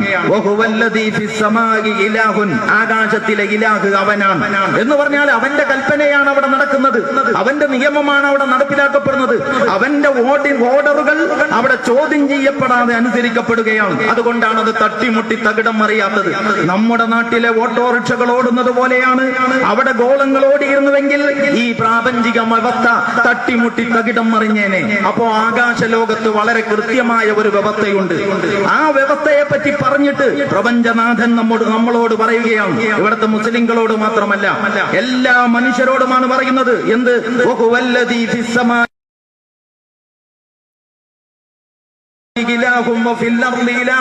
ആകാശത്തിന്റെ ഇലാഹ് അവനായതുപോലെ ഈ ഭൂമിയിലെയും ഇലാഹ് അവനാകണം. ഭൂമിയിലെ മനുഷ്യന്റെ കാര്യത്തിൽ മനുഷ്യന്റെ സൃഷ്ടാവാരോ അവനാണ് അവസാന വാക്ക് പറയേണ്ടത്. എല്ലാ കാര്യത്തിലും അങ്ങനെയല്ലേ? നമ്മളുടെ ദൈനംദിന ജീവിതത്തിൽ നിങ്ങൾ ഏതെങ്കിലും ഒരു കമ്പനിയുടെ ഒരു ഫ്രിഡ്ജ് വാങ്ങിയിട്ട് വേറെ ഒരു കമ്പനിയുടെ വാഷിംഗ് മെഷീന്റെ കാറ്റലോഗ് എടുത്തിട്ട് ഈ ഫ്രിഡ്ജ് പ്രവർത്തിപ്പിക്കുവാൻ ആരെങ്കിലും ശ്രമിക്കുമോ? ബുദ്ധിക്ക് വകതിരിവുള്ള ഒരാളും അങ്ങനെ ചെയ്യില്ല. അല്ലെങ്കിൽ ഒരു വാഷിംഗ് മെഷീൻ വാങ്ങിയതിന് ശേഷം അതിന് കമ്പ്യൂട്ടറിന്റെ കേബിൾ കൊടുത്തിട്ട് വാഷിംഗ് മെഷീൻ പ്രവർത്തിപ്പിക്കുവാൻ നമ്മൾ ശ്രമിക്കുമോ? അല്ലെങ്കിൽ കമ്പ്യൂട്ടർ വാങ്ങിയിട്ട് ഫ്രിഡ്ജിന്റെയോ വാഷിംഗ് മെഷീന്റെയോ ഡാറ്റ കേബിളായിട്ട് കമ്പ്യൂട്ടറും മോണിറ്ററും തമ്മിൽ, CPU-യും മോണിറ്ററും തമ്മിൽ ബന്ധപ്പെടുത്താൻ നമ്മൾ ഉപയോഗിക്കുമോ? ഇല്ല. നമുക്ക് ഓരോ കമ്പനിയും ആ കമ്പനിയുടെ ഉൽപ്പന്നത്തിന്റെ പ്രവർത്തന രീതി അതത് കമ്പനികൾ പറയും. ഇതിൽ നമ്മൾ തർക്കിക്കാറില്ലല്ലോ. നമ്മൾ സ്മാർട്ട് ഫോൺ വാങ്ങിയിട്ട് ആപ്പിൾ കമ്പനിയുടെ ഒരു ഫോൺ വാങ്ങിയതിനു ശേഷം സാംസങ് കമ്പനിയുടെ കാറ്റലോഗ് വെച്ചിട്ട് ആരെങ്കിലും പ്രവർത്തിപ്പിക്കാറുണ്ടോ? ഇമാതിരി വിവരക്കേട് ഒരു മനുഷ്യനും അവന്റെ ജീവിതത്തിൽ ചെയ്യാറില്ല. ഒരു കമ്പനി ഒരു സാധനം വിപണിയിൽ ഇറക്കിയാൽ ആ സാധനത്തെ കുറിച്ച് അവസാന വാക്ക് പറയാനുള്ള അവകാശം ആ കമ്പനിക്ക് അർഹതപ്പെട്ടതാണ്. ഇതിൽ ആരും തർക്കിക്കാറില്ല. ഞാൻ ഇന്ന് വരെ കണ്ടിട്ടില്ല എന്തിനവരത് പറയണം, ഞാൻ എനിക്ക് തോന്നിയതുപോലെ ഫിറ്റ് ചെയ്യും എന്ന് തർക്കിക്കുന്നതായിട്ട് ബുദ്ധിക്ക് പകതിരിവുള്ള ഒരു മനുഷ്യനും പറയുന്നത് ഇന്ന് വരെ ഞങ്ങൾ കണ്ടിട്ടില്ല, കേട്ടിട്ടില്ല. അപ്പൊ ഞാൻ ചോദിക്കുന്നു, നിങ്ങൾ ഒരുപാട് ഇലക്ട്രിക്കൽ ഉൽപ്പന്നങ്ങൾ കാണുന്നു, ഒരുപാട് ഇലക്ട്രോണിക് ഉൽപ്പന്നങ്ങളും കാണുന്നു. ഈ ഇലക്ട്രിക് ഉൽപ്പന്നങ്ങളെക്കാൾ, ഈ വൈദ്യുത ഉപകരണങ്ങളെക്കാൾ, ഈ ഇലക്ട്രോണിക് ഉൽപ്പന്നങ്ങളെക്കാൾ ഏറ്റവും സവിശേഷമായ പ്രകൃതമുള്ള ഒരു അത്ഭുത സൃഷ്ടിയാണ് മനുഷ്യൻ എന്ന് പറയുന്നത്. മനുഷ്യനെ സൃഷ്ടിച്ച നാഥൻ ഈ മനുഷ്യനോടൊപ്പം എന്തെങ്കിലും നിയമസംഹിത ഇറക്കിയിട്ടുണ്ടോ? എന്തെങ്കിലും കൽപ്പനകൾ നൽകിയിട്ടുണ്ടോ? ഉണ്ടെങ്കിലും അത് പാലിക്കാൻ നമ്മൾ ബാധ്യസ്ഥരാണോ? അവിടെയാണ് മതത്തിന്റെ പ്രസക്തി എന്ന് പറയുന്നത്. അതുകൊണ്ട് മതം എന്ന് പറയുന്നത് ആചാര പൂജകളുടെ വഴിപാടല്ല. മതം എന്ന് പറയുന്നത് മനുഷ്യൻ ഭൂമിയിൽ എങ്ങനെ ജീവിക്കണം എന്ന പ്രപഞ്ചനാഥന്റെ ചോദ്യത്തിനുള്ള മറുപടിയാണ്. അതിന്റെ അവസാനത്തെ എഡിഷൻ, അതിന്റെ ലാസ്റ്റ് എഡിഷൻ, അതിനെയാണ് വിശുദ്ധ ഖുർആൻ എന്ന് നമ്മൾ ഇന്ന് പൊതുവെ പരാമർശിക്കുന്നത്. അതുകൊണ്ട് ഞാൻ പറയുന്നത്, ഇസ്ലാമിനെ ഇങ്ങനെ ഈ പ്രപഞ്ചത്തിന്റെ നാഥൻ പ്രാപഞ്ചിക വ്യവസ്ഥയുടെ ഭാഗമായി അതിന്റെ താളപ്പൊരുത്തത്തോട് ചേർന്ന് നിന്നുകൊണ്ട് മനുഷ്യന് ജീവിക്കാൻ ആവശ്യമായ മാർഗനിർദ്ദേശം, അതിനാണ് ദൈവികമായ മാർഗനിർദ്ദേശം അഥവാ ഇസ്ലാം എന്ന് പറയുന്നത്. അതുകൊണ്ട് ഇസ്ലാം എന്ന് പറയുന്നത് കുറച്ചു നേരത്തെ നമസ്കാരം, സക്കാത്ത്, നോമ്പ്, ഹജ്ജ്, ഇതൊക്കെ കഴിഞ്ഞാൽ പടച്ചോനും ഞാനും തമ്മിലുള്ള ഇടപാട് തീർന്നു. കഴിച്ചു ബാക്കി എന്റെ വിശാല ജീവിതം അത് ഏത് പാർട്ടിക്ക് കൊടുക്കണം, ഏത് കൊടി പിടിക്കണം, ഏത് സിന്ദാബാദ് വിളിക്കണം, ഏത് പദ്ധതിയുടെ സാക്ഷാത്കാരത്തിന് വേണ്ടി ഞാൻ എന്റെ സമയവും സമ്പത്തും വിനിയോഗിക്കണം, അതെന്റെ വ്യക്തിപരമായ കാര്യമാണ്. ഇങ്ങനല്ലേ ആളുകൾ ചിന്തിക്കുന്നത്?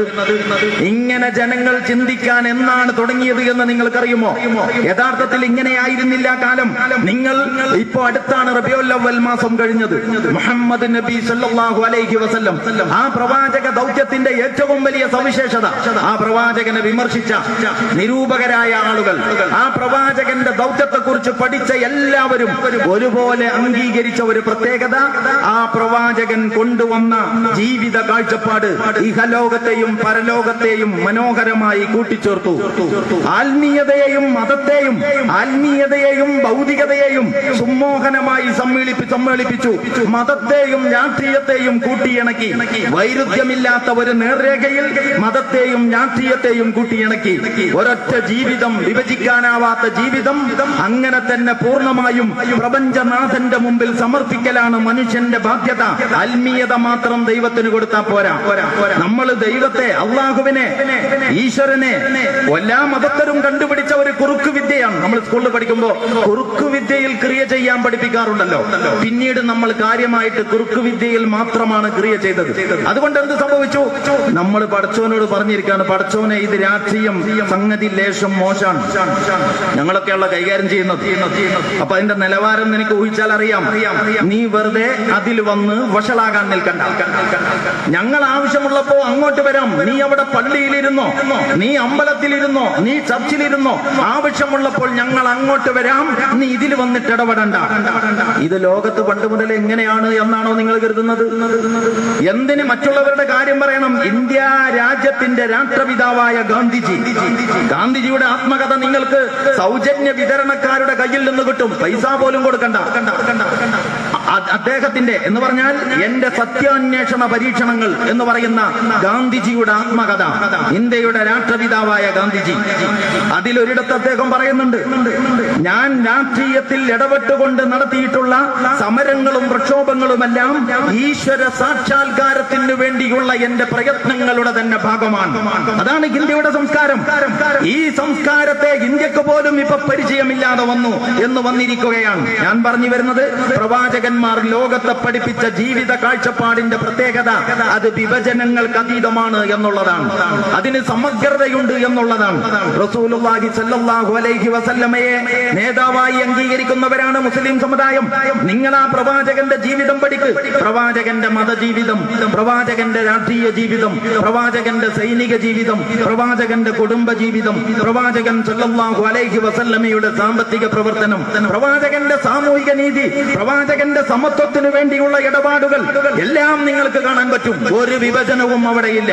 ഒരു വിഭജനവുമില്ലാതെ മനുഷ്യ ജീവിതത്തിന്റെ ചെറുതും വലുതുമായ എല്ലാ വിഷയങ്ങളിലും ഇസ്ലാം ഇടപെട്ടു. പട്ടിണിയുടെ പരിഹാരം മുതൽ പള്ളിയുടെ പരിപാലനം വരെ മുഹമ്മദ് മുസ്തഫ സല്ലല്ലാഹു അലൈഹി വസല്ലം ഒന്നൊഴിയാതെ നമ്മെ പഠിപ്പിച്ചു. അടുക്കളയിൽ എങ്ങനെ പെരുമാറണം എന്നത് മുതൽ അന്താരാഷ്ട്ര രംഗത്തുള്ള നിലപാടുകൾ വരെ ആ പ്രവാചകന്റെ അധ്യാപനങ്ങളിൽ നിന്ന് നമുക്ക് ലഭിച്ചു. മനുഷ്യന്റെ തലമുറകളെ മാറ്റിപ്പണിയാൻ ആവശ്യമായ സമഗ്രമായ ഒരു ജീവിത കാഴ്ചപ്പാട് അവിടെ നിന്ന് നൽകി. ഒരാൾക്കും ഇതിനെ എതിർക്കാൻ കഴിയില്ല. ചരിത്രപരമായ ഈ വസ്തുതയെ ഒരാൾക്കും നിഷേധിക്കുക സാധ്യമല്ല. പക്ഷെ പിന്നെന്ത് സംഭവിച്ചു? കുറെ കഴിഞ്ഞപ്പോ നമ്മൾ മനസ്സിലാക്കി ഇത് മതം, അത് രാഷ്ട്രീയം. ഞാനിപ്പോ ഇതുവരെ പറഞ്ഞ കാര്യം നിങ്ങൾക്ക് ഒന്നുകൂടി ബോധ്യപ്പെടാൻ നമുക്ക് കുറച്ചുകൂടി ലേശം ഈ ചർച്ച ഞാൻ ഒന്നുകൂടി പുറകോട്ട് തന്നെ കൊണ്ടുപോവുകയാണ്. ഒരു ഉദാഹരണം പറയാം, നിങ്ങൾ ശ്രദ്ധിച്ചു കേൾക്ക്. ഞാനിപ്പോ നിങ്ങളുടെ എല്ലാവരുടെയും കയ്യിൽ ഒരു കടലാസ് നൽകി, ഒരു A4 ഷീറ്റ്. അതിന്റെ ഒരു ഭാഗത്ത് എഴുതിയിരിക്കുന്നു ആത്മീയ മത നേതാക്കന്മാർ. അതിന്റെ രണ്ടാമത്തെ ഭാഗത്ത് എഴുതിയിരിക്കുന്നു രാഷ്ട്രീയ നായകന്മാർ. സംഭവം നിങ്ങളുടെ വിജ്ഞാന പരീക്ഷയാണ്, ഒരു ജനറൽ നോളജ് അറിയാനുള്ള ഒരു ടെസ്റ്റ്. നിങ്ങൾ ഓരോരുത്തരും ചെയ്യേണ്ടത് നിങ്ങൾക്കറിയാവുന്ന ആത്മീയാചാര്യന്മാരുടെ പേര് നമ്പർ ഇട്ട് 1, 2, 3 എന്ന ക്രമത്തിൽ താഴോട്ട് എഴുതണം. മുസ്ലിം സമുദായത്തിലേത് മാത്രം നിങ്ങൾക്ക് സ്വാമി വിവേകാനന്ദന്റെ പേരെഴുതാം, ശ്രീനാരായണ ഗുരുദേവന്റെ പേരെഴുതാം, അത് ഗുരുനാനാക്കിന്റെ പേരെഴുതാം. അങ്ങനെ സുവിശേഷകന്മാർ, അപ്പോസ്തലന്മാർ, ഋഷിമുനിമാർ, സന്യാസി വര്യന്മാർ, സൂഫിയാക്കൾ, അങ്ങനെ തുടങ്ങി അറിയാവുന്നവരുടെ ഒക്കെ പേരെഴുതാം. ആത്മീയ ആചാര്യന്മാർ. അപ്പുറത്തെ കോളത്തിൽ നിങ്ങൾക്ക് രാഷ്ട്രീയ നേതാക്കന്മാരുടെ പേരാണ് എഴുതേണ്ടത്. കാർത്തേജിലെ ഹാനിബാൽ, റോമിലെ സീസർ, മാസിഡോണിയയിലെ അലക്സാണ്ടർ, യൂറോപ്പിലെ Napoleon, Abraham Lincoln, George Washington. ഞാൻ ഇതൊക്കെ പറയുന്നത് ഇപ്പോഴുള്ളവന്മാരുടെ പേര് സഭയിൽ പറയാൻ കൊള്ളൂല്ല, അതുകൊണ്ട് പഴയത് പറഞ്ഞതാണ്. അപ്പൊ ഇങ്ങനെ ഇവരുടെ പേരെഴുതാം. ഞാൻ ചോദിക്കട്ടെ, നിങ്ങൾ എഴുതാൻ തുടങ്ങി. ഒരു ഭാഗത്ത് ആത്മീയ ആചാര്യന്മാരുടെ പേരെഴുതി, മറ്റേ ഭാഗത്ത് രാഷ്ട്രീയ നേതാക്കന്മാരുടെ പേരെഴുതി. നിങ്ങൾ മുഹമ്മദ് നബി സല്ലല്ലാഹു അലൈഹി വസല്ലമയുടെ പേര് ഇതിൽ ഏത് കോളത്തിൽ എഴുതും? ഏത് കോളത്തിൽ എഴുതും? ആലോചിച്ച് നോക്ക്. ആത്മീയ ആചാര്യന്മാരുടെ കോളത്തിൽ മക്കയും മദീനയും അടങ്ങുന്ന ഒരു രാഷ്ട്രത്തിന്റെ ഭരണാധികാരിയുടെ പേരെഴുതാൻ നിങ്ങളുടെ സാമാന്യ ബോധം സമ്മതിക്കുമോ? എന്നാ പിന്നെ അവിടെ എഴുതണ്ട. ഇപ്പുറത്ത് ഭരണ രാഷ്ട്രീയ രംഗത്ത് വ്യക്തിമുദ്ര പതിപ്പിച്ച ഭരണാധികാരികളും നേതാക്കളും ജോതാക്കളുമായ ആളുകളുടെ പേരുകളുടെ കൂട്ടത്തിൽ ആത്മീയതയുടെ കൃത്യമായ അടിത്തറയിൽ ജനസമൂഹത്തെ സംസ്കരിച്ചെടുത്ത ഒരു പ്രവാചകന്റെ പേര് ചേർക്കാൻ പറ്റുമോ? അപ്പൊ നമ്മുടെ ഈ വിഭജനം പ്രവാചക വ്യക്തിത്വത്തിന് ചേർന്നതല്ല. നിങ്ങൾക്ക് പ്രവാചകൻ മുഹമ്മദ് നബി സല്ലല്ലാഹു അലൈഹി വസല്ലമയുടെ വ്യക്തിത്വത്തോട് നീതി പുലർത്തിക്കൊണ്ട് ഈ കോളങ്ങളിൽ രണ്ടിലും വരുന്ന രീതിയിൽ മുഹമ്മദ് മുസ്തഫ സല്ലല്ലാഹു അലൈഹി വസല്ലം എന്ന് എഴുതി വെക്കേണ്ടി വരും. കാരണം അവിടുന്ന് ആത്മീയത പഠിപ്പിച്ചു, അവിടുന്ന് രാഷ്ട്രീയവും പഠിപ്പിച്ചു, അവിടുന്ന് പരലോക വിശ്വാസത്തെ കുറിച്ച് ആഴത്തിൽ വേരുറച്ച അധ്യാപനങ്ങൾ ജനങ്ങൾക്ക് നൽകി. പരലോക വിശ്വാസത്തെ കുറിച്ച് ആഴത്തിൽ വേരുറച്ച വിശ്വാസം ജനങ്ങളുടെ മനസ്സുകളിൽ ഉണ്ടാക്കി.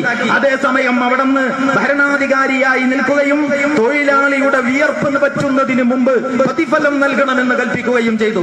ആ പ്രവാചകന്റെ ജീവിതം സമഗ്രമായിരുന്നു, ആ പ്രവാചക വ്യക്തിത്വം സന്തുലിതമായിരുന്നു. എല്ലാവരെയും അവിടുന്ന് ഒരുപോലെ കണ്ടു. ഇന്ന് നമുക്ക് അങ്ങനെ എല്ലാവരെയും ഒരുപോലെ കാണാൻ കഴിയുമോ?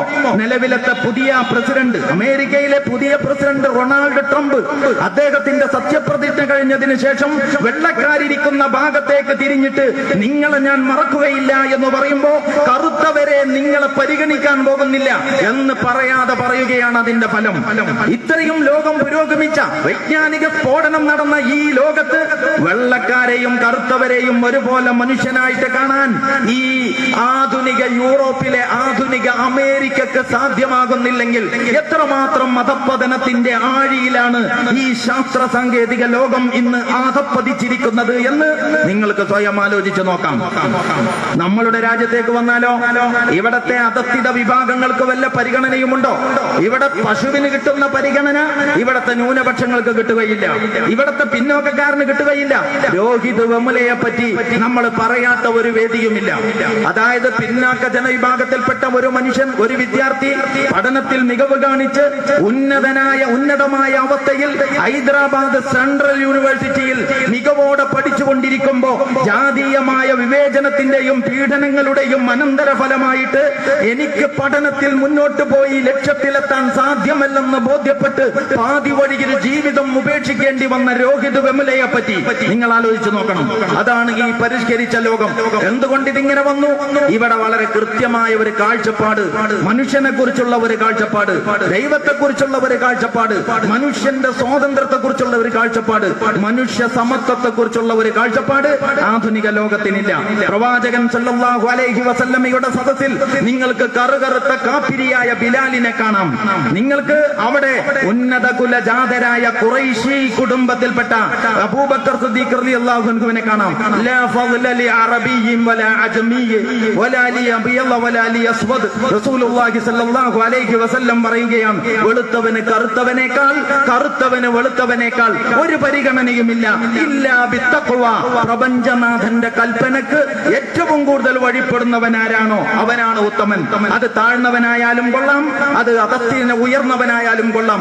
ദൈവത്തെ, അള്ളാഹുവിനെ, പ്രപഞ്ചനാഥനെ പരിഗണിച്ച് ജീവിക്കുന്നവനാരോ അവനാണ് ഉത്തമൻ. മനുഷ്യ സമത്വത്തിന്റെ അസാധാരണമായ ഒരു സന്ദേശം പ്രവാചകൻ സല്ലല്ലാഹു അലൈഹി വസല്ലമ പഠിപ്പിച്ചു. അപ്പൊ സമഗ്രമായ സന്തുലിതമായ ജീവിതത്തിന്റെ എല്ലാ മേഖലകളെയും സ്പർശിച്ചു നിൽക്കുന്ന, എല്ലാ പ്രശ്നങ്ങൾക്കും പരിഹാരം പറയുന്ന, മനുഷ്യ ജീവിതത്തെ സമൂലമായി മാറ്റാൻ, അടിമുടി മാറ്റാൻ കെൽപ്പുള്ള ഒരു നാഗരികത ആ പ്രവാചകൻ സല്ലല്ലാഹു അലൈഹി വസല്ലമയുടെ നേതൃത്വത്തിൽ അവിടെ രൂപപ്പെട്ടു. കുറെ കൊല്ലങ്ങൾ കഴിഞ്ഞപ്പോ യൂറോപ്പിന്റെ തലതിരിഞ്ഞ പുതിയ സിദ്ധാന്തങ്ങൾ വന്നു. യൂറോപ്പിന്റെ സിദ്ധാന്തങ്ങളിൽ ഏറ്റവും പ്രധാനപ്പെട്ട ഒന്ന് ജനാധിപത്യം എന്നതാണ്. ജനങ്ങളുടെ മേൽ ജനങ്ങളുടെ തന്നെ ആധിപത്യം. പിന്നൊന്ന് ദൈവവും മതവും പൊതുജീവിതത്തിൽ ഇടപെടേണ്ട എന്ന അർത്ഥത്തിലുള്ള സെക്യുലറിസമാണ്. അത് ഇന്ത്യയുടെ സെക്യുലറിസം അതല്ല. ഇന്ത്യയിലെ മതേതരത്വം എല്ലാ മതങ്ങളോടും തുല്യ അകലം, എല്ലാ മതങ്ങളോടും തുല്യ അടുപ്പം. സ്റ്റേറ്റിന് സ്വന്തമായിട്ടൊരു മതമില്ല. ഈ കാഴ്ചപ്പാടാണ് ഇന്ത്യയുടെ മതേതരത്വം. അങ്ങനത്തെ മതേതരത്വമേ ഇന്ത്യക്ക് അംഗീകരിക്കാൻ കഴിയൂ. രാഷ്ട്രപിതാവ് ഗാന്ധിജിയായ ഇന്ത്യക്ക് അങ്ങനത്തെ മതേതരത്വമേ സ്വീകരിക്കാൻ കഴിയൂ. അല്ലാതെ മതവും ജീവിതവും മതവും രാഷ്ട്രീയവും വേറെ, രണ്ടും തമ്മിൽ ഒരു ബന്ധവുമില്ല എന്ന കാഴ്ചപ്പാട് ഒരിക്കലും തന്നെ മനുഷ്യനെ നന്നാക്കുകയില്ല. മതം എന്ന് പറയുന്നത് പൂജയുടെ പേരല്ല, മതം എന്ന് പറയുന്നത് വഴിപാടിന്റെ പേരല്ല, മതം എന്ന് പറയുന്നത് നേർച്ചയുടെ പേരല്ല. മതം എന്ന് പറയുന്നത് മനുഷ്യ ജീവിതത്തെ നിയന്ത്രിക്കുന്ന മൂല്യങ്ങളുടെ പേരാണ്. സത്യസന്ധത, വിനയം, വിട്ടുവീഴ്ച, ഹൃദയ വിശാലത, പരക്ഷേമ തൽപരത, അങ്ങനെ കുറെ മൂല്യങ്ങളുണ്ട്. ഈ മൂല്യങ്ങളെയാണ് മതം എന്ന് പറയുന്നത്. കളവ് നടത്തരുത്, വഞ്ചന നടത്തരുത്, അഴിമതി നടത്തരുത്, ചതി കാണിക്കരുത്, പൊങ്ങച്ചം കാട്ടരുത്, ഇങ്ങനെ കുറെ നിരോധനങ്ങളുണ്ട്. അതിനെയാണ് മതം എന്ന് പറയുന്നത്. ഈ മൂല്യങ്ങൾ എവിടെ ഏറ്റവും കൂടുതൽ പ്രസക്തം? ഈ മൂല്യങ്ങൾ ഏറ്റവും പ്രസക്തമാകുന്നത് സാമൂഹ്യ ജീവിതത്തിലാണ്, അല്ലാതെ വ്യക്തി ജീവിതത്തിലല്ല. ഒരാൾ ഒറ്റക്ക് അയാളുടെ വീട്ടിലിരിക്കുമ്പോ അയാൾ സത്യസന്ധനാവുക എന്ന ഒരു പ്രശ്നമേ ഇല്ല. നാലാള് കൂടുന്നിടത്താണ് ഈ മൂല്യങ്ങൾക്ക് പ്രസക്തി. അപ്പം മതമൂല്യങ്ങൾ പൊതുജീവിതത്തിലേക്ക് കടക്കണ്ട എന്ന് പറഞ്ഞവർക്ക് മതം എന്താണെന്ന് തന്നെ മനസ്സിലായിട്ടില്ല.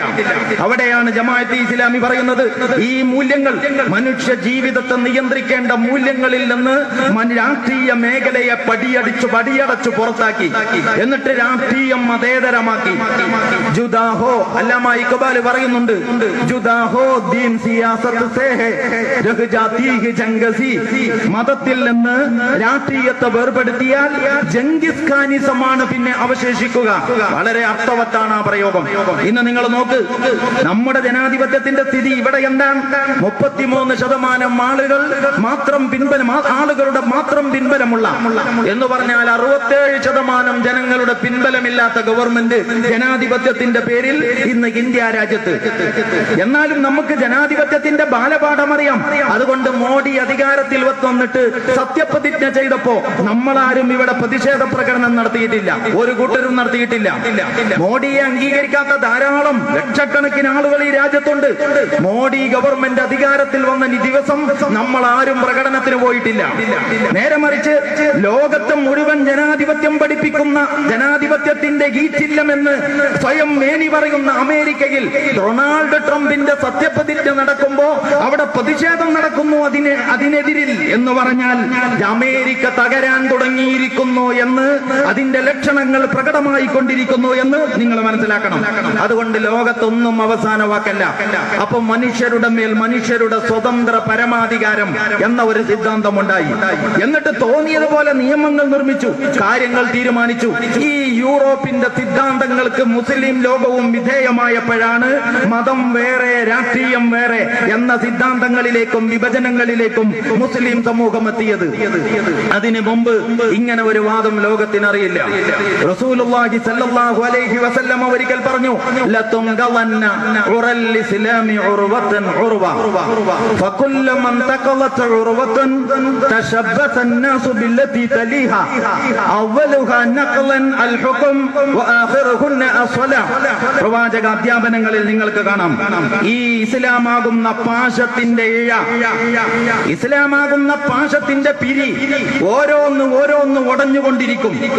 ആദ്യം ഉടയുന്നത് അള്ളാഹുവിന്റെ അധികാരത്തിൻ്റെതായിരിക്കും, അവസാനം നഷ്ടപ്പെടുന്നത് ആരാധനയുടെ ഇഴയായിരിക്കും എന്ന് സല്ലല്ലാഹു അലൈഹി വസല്ലം. ആദ്യം നഷ്ടപ്പെടുന്നത് അധികാരത്തിന്റെ ഇഴയായിരിക്കും എന്ന് പറഞ്ഞാൽ മതവും രാഷ്ട്രീയവും വേറെ, മതം സാമൂഹ്യ ജീവിതത്തിൽ ഇടപെടണ്ട. അതുകൊണ്ട് സാമൂഹിക ജീവിതത്തിന്റെ വിശാലമായ രംഗങ്ങളിൽ ദൈവികമായ കൽപ്പനകൾക്ക് ഒരു സ്ഥാനവുമില്ല. രാഷ്ട്രീയത്തിന്റെ ഇരുളടഞ്ഞ ഇടനാഴികകളിൽ മൂല്യങ്ങൾ പ്രചരിപ്പിക്കേണ്ടതിന് പകരം അധോലോക മാഫിയകളുടെ, അഴിമതിക്കാരുടെ, കൊള്ള കൊള്ളക്കാരുടെ, അങ്ങനത്തെ ക്രിമിനലുകളുടെ തീർത്ത വലിയ ഒരു വികാര രംഗമായിട്ട് നമ്മുടെ രാഷ്ട്രീയം മാറിയത് അങ്ങനെയാണ്. ഇത് നമ്മൾ മനസ്സിലാക്കണം. അപ്പൊ പടിഞ്ഞാറിന്റെ മൂല്യസങ്കല്പങ്ങൾക്കനുസരിച്ച് മുസ്ലിം സമൂഹത്തിന്റെ കാഴ്ചപ്പാടുകൾ വരെ അത് സ്വാധീനിക്കപ്പെട്ട് വികലമായ മതവീക്ഷണങ്ങൾ കൊണ്ടു നടക്കാൻ തുടങ്ങിയത് മുതലാണ് മുസ്ലിം സമൂഹത്തിന് സമഗ്രമായ ഇസ്ലാമിക കാഴ്ചപ്പാട് കൈമോശം വന്നത് എന്ന കാഴ്ചപ്പാടാണ് ജമാഅത്തെ ഇസ്ലാമിക്കുള്ളത്. അതുകൊണ്ട് മുൻവിധികളില്ലാതെ വിശുദ്ധ ഖുർആനും തിരുചര്യയും വെച്ച് കാര്യങ്ങൾ പഠിക്കാനും മനസ്സിലാക്കാനും നമ്മൾ ശ്രമിക്കണം എന്നാണ് ഇസ്ലാമിക പ്രസ്ഥാനം എല്ലാ പ്രദേശത്തുകാരോടും എന്ന പോലെ ഈ പ്രദേശത്തുമുള്ള സത്യാന്വേഷികളായ സഹോദരന്മാരോട് പറയാൻ ശ്രമിക്കുന്നത്. ജീവിതത്തെ ഒരു വിഭജനമില്ലാതെ കാണുക, ആ ഒരു സമഗ്രമായ കാഴ്ചപ്പാടിൽ ഇസ്ലാമിനെ നമ്മൾ മനസ്സിലാക്കിയാൽ മാത്രമേ സന്തുലിതത്വം എന്ന ആ വീക്ഷണത്തിന് അല്ലെങ്കിൽ ഗുണത്തിന് നിലനിൽപ്പുള്ളൂ എന്നുള്ളതാണ് ഈ സമഗ്രതയും സന്തുലിതത്വവും തമ്മിലുള്ള ബന്ധം. എന്ന് പറഞ്ഞാൽ ജീവിതത്തിന്റെ എല്ലാ വിഷയങ്ങളിലും ഒരേ നിലപാടല്ല ഇസ്ലാമിനും. ഇസ്ലാമിന്റെ ആത്മീയ പദ്ധതി, ഇസ്ലാമിന്റെ രാഷ്ട്രീയ സിദ്ധാന്തം, ഇസ്ലാമിന്റെ സാമ്പത്തിക വ്യവസ്ഥ, ഇസ്ലാമിന്റെ സാമൂഹിക നീതി സങ്കല്പം, അങ്ങനെ ജീവിതത്തിന്റെ എല്ലാ മേഖലകളെ കുറിച്ചും കൃത്യമായ നിലപാടുകളുണ്ട്. നമ്മളെ സൃഷ്ടിച്ച നമ്മുടെ നാഥൻ നമ്മുടെ കയ്യിന്റെ എല്ലാ വിരലുകൾക്കും ഒരേ നീളമല്ല. എല്ലാ വിരലുകൾക്കും ഒരേ നീളമായിരുന്നെങ്കിൽ ഇപ്പോഴത്തെ കയ്യിന്റെ ഉപയോഗം പോലെ കയ്യ് പ്രവർത്തനക്ഷമമാവുകയില്ല. അതുപോലെ തന്നെയാണ് പദ്ധതികളുടെയും കാര്യം, എല്ലാത്തിന്റെയും കാര്യം. അപ്പൊ നമുക്കിഷ്ടമുള്ളതിനെ നമ്മൾ ഊതി വീർപ്പിച്ചു വലുതാക്കുക, നമുക്കിഷ്ടമില്ലാത്തതിനെ നമ്മൾ ചുരുക്കി ചുരുക്കി ചുരുക്കി കണ്ടില്ലെന്നേ നടിക്കുക. ഇങ്ങനെയുള്ള പ്രവണതയോടെ ഇസ്ലാമിക സമൂഹം ഇസ്ലാമിനെ സമീപിച്ചാൽ അത് വിപരീത ഫലം ചെയ്യും എന്നാണ് സന്തുലിതത്വം സ്വീകരിക്കണം എന്ന് പറയുമ്പോൾ ഉദ്ദേശിക്കുന്നത്. ഉദാഹരണത്തിന് നമുക്ക് പറയാം, ഇസ്ലാമിൽ ആത്മീയമായ കാര്യങ്ങളുണ്ട്. ആത്മീയതയ്ക്ക് ഇസ്ലാം വലിയ സ്ഥാനം നൽകിയിട്ടുണ്ട്. പക്ഷേ ഇസ്ലാമിന്റെ ആത്മീയത എന്ന് പറയുന്നത് ഉത്തരവാദിത്തങ്ങളിൽ നിന്ന്, സാമൂഹ്യ ബാധ്യതകളിൽ നിന്നുള്ള ഒളിച്ചോട്ടമല്ല. കുടുംബ ഉത്തരവാദിത്തം, സമൂഹത്തിന്റെ വിവിധങ്ങളായ മേഖലകളിൽ മനുഷ്യൻ നിർവഹിക്കേണ്ട ഉത്തരവാദിത്തങ്ങളുണ്ട്, ചുമതലകളുണ്ട്. ഗൃഹനാഥൻ എന്ന നിലക്കുള്ള ഉത്തരവാദിത്തം, അങ്ങനെ തുടങ്ങി ഒരുപാട് കാര്യങ്ങളുണ്ട്. ആത്മീയ ബോധം, മതനിഷ്ഠ എന്നതിന്റെ പേരിൽ ഇത്തരം ഉത്തരവാദിത്തങ്ങളിൽ നിന്ന് ഒളിച്ചോടുന്ന പ്രവണതകളെ മുസ്ലിം സമുദായത്തിൽ നിങ്ങൾക്ക് കാണാം. വളരെ വ്യാപകമല്ലെങ്കിലും അത്യാവശ്യം വാർത്തയാകുന്ന വിധം, മനുഷ്യ ജീവിതത്തെ സങ്കീർണമാക്കുന്ന വിധം ഇത്തരം പ്രവണതകൾ നമ്മുടെ സമൂഹത്തിൽ കാണപ്പെടുന്നു. അതുപോലെ തന്നെ ആത്മീയമായ കർമ്മങ്ങൾക്ക് ഇസ്ലാം നൽകിയ ഒരു സ്ഥാനവും പ്രാധാന്യവുമുണ്ട്. ആ സ്ഥാനത്തിലും പ്രാധാന്യത്തിലും അത് നിർവഹിക്കണം. നബി സല്ലല്ലാഹു അലൈഹി വസല്ലമയുടെ കാലത്ത് പ്രവാചകൻ സല്ലല്ലാഹു അലൈഹി വസല്ലമയുടെ ജീവിതത്തെ പറ്റി പഠിക്കുവാൻ, അന്വേഷിക്കുവാനും പഠിക്കുവാനും വേണ്ടി മൂന്നാളുകൾ വന്ന ഒരു കഥ ഏതാണ്ട് എല്ലാ ഹദീസ് കിതാബുകളിലും സ്ഥാനം പിടിച്ചിട്ടുണ്ട്. അത് വളരെ പ്രസിദ്ധമായ ഒന്നാണ്. കാരണം അതിൽ കുറെ പാഠങ്ങളുണ്ട് എന്നതാണ്. ഒരുപാട് വേദികളിൽ നമ്മൾ അത് ആവർത്തിച്ചിട്ടുണ്ട്. ഒരാള് തീരുമാനിച്ചു, റസൂലുള്ളാഹിയെ കുറിച്ച് കേട്ടു, ഭാര്യമാരിൽ നിന്ന് വിവരണങ്ങൾ കേട്ടു, അവർക്ക് തൃപ്തിയായില്ല. ഒരു ആത്മീയ ആചാര്യനിൽ നിന്ന് ഇത്രയല്ല അവർ പ്രതീക്ഷിച്ചത്. ഇത് കേട്ടപ്പോ അവർക്ക് തോന്നി ഇത് വളരെ കുറവാണല്ലോ. അതുകൊണ്ട് അവര് തീരുമാനിച്ചു, ഒരാള് തീരുമാനിച്ചു, ഞാനിനി ഐച്ഛികമായ നമസ്കാരം എല്ലാ ദിവസവും രാത്രി ഉറങ്ങുന്ന പ്രശ്നമില്ല.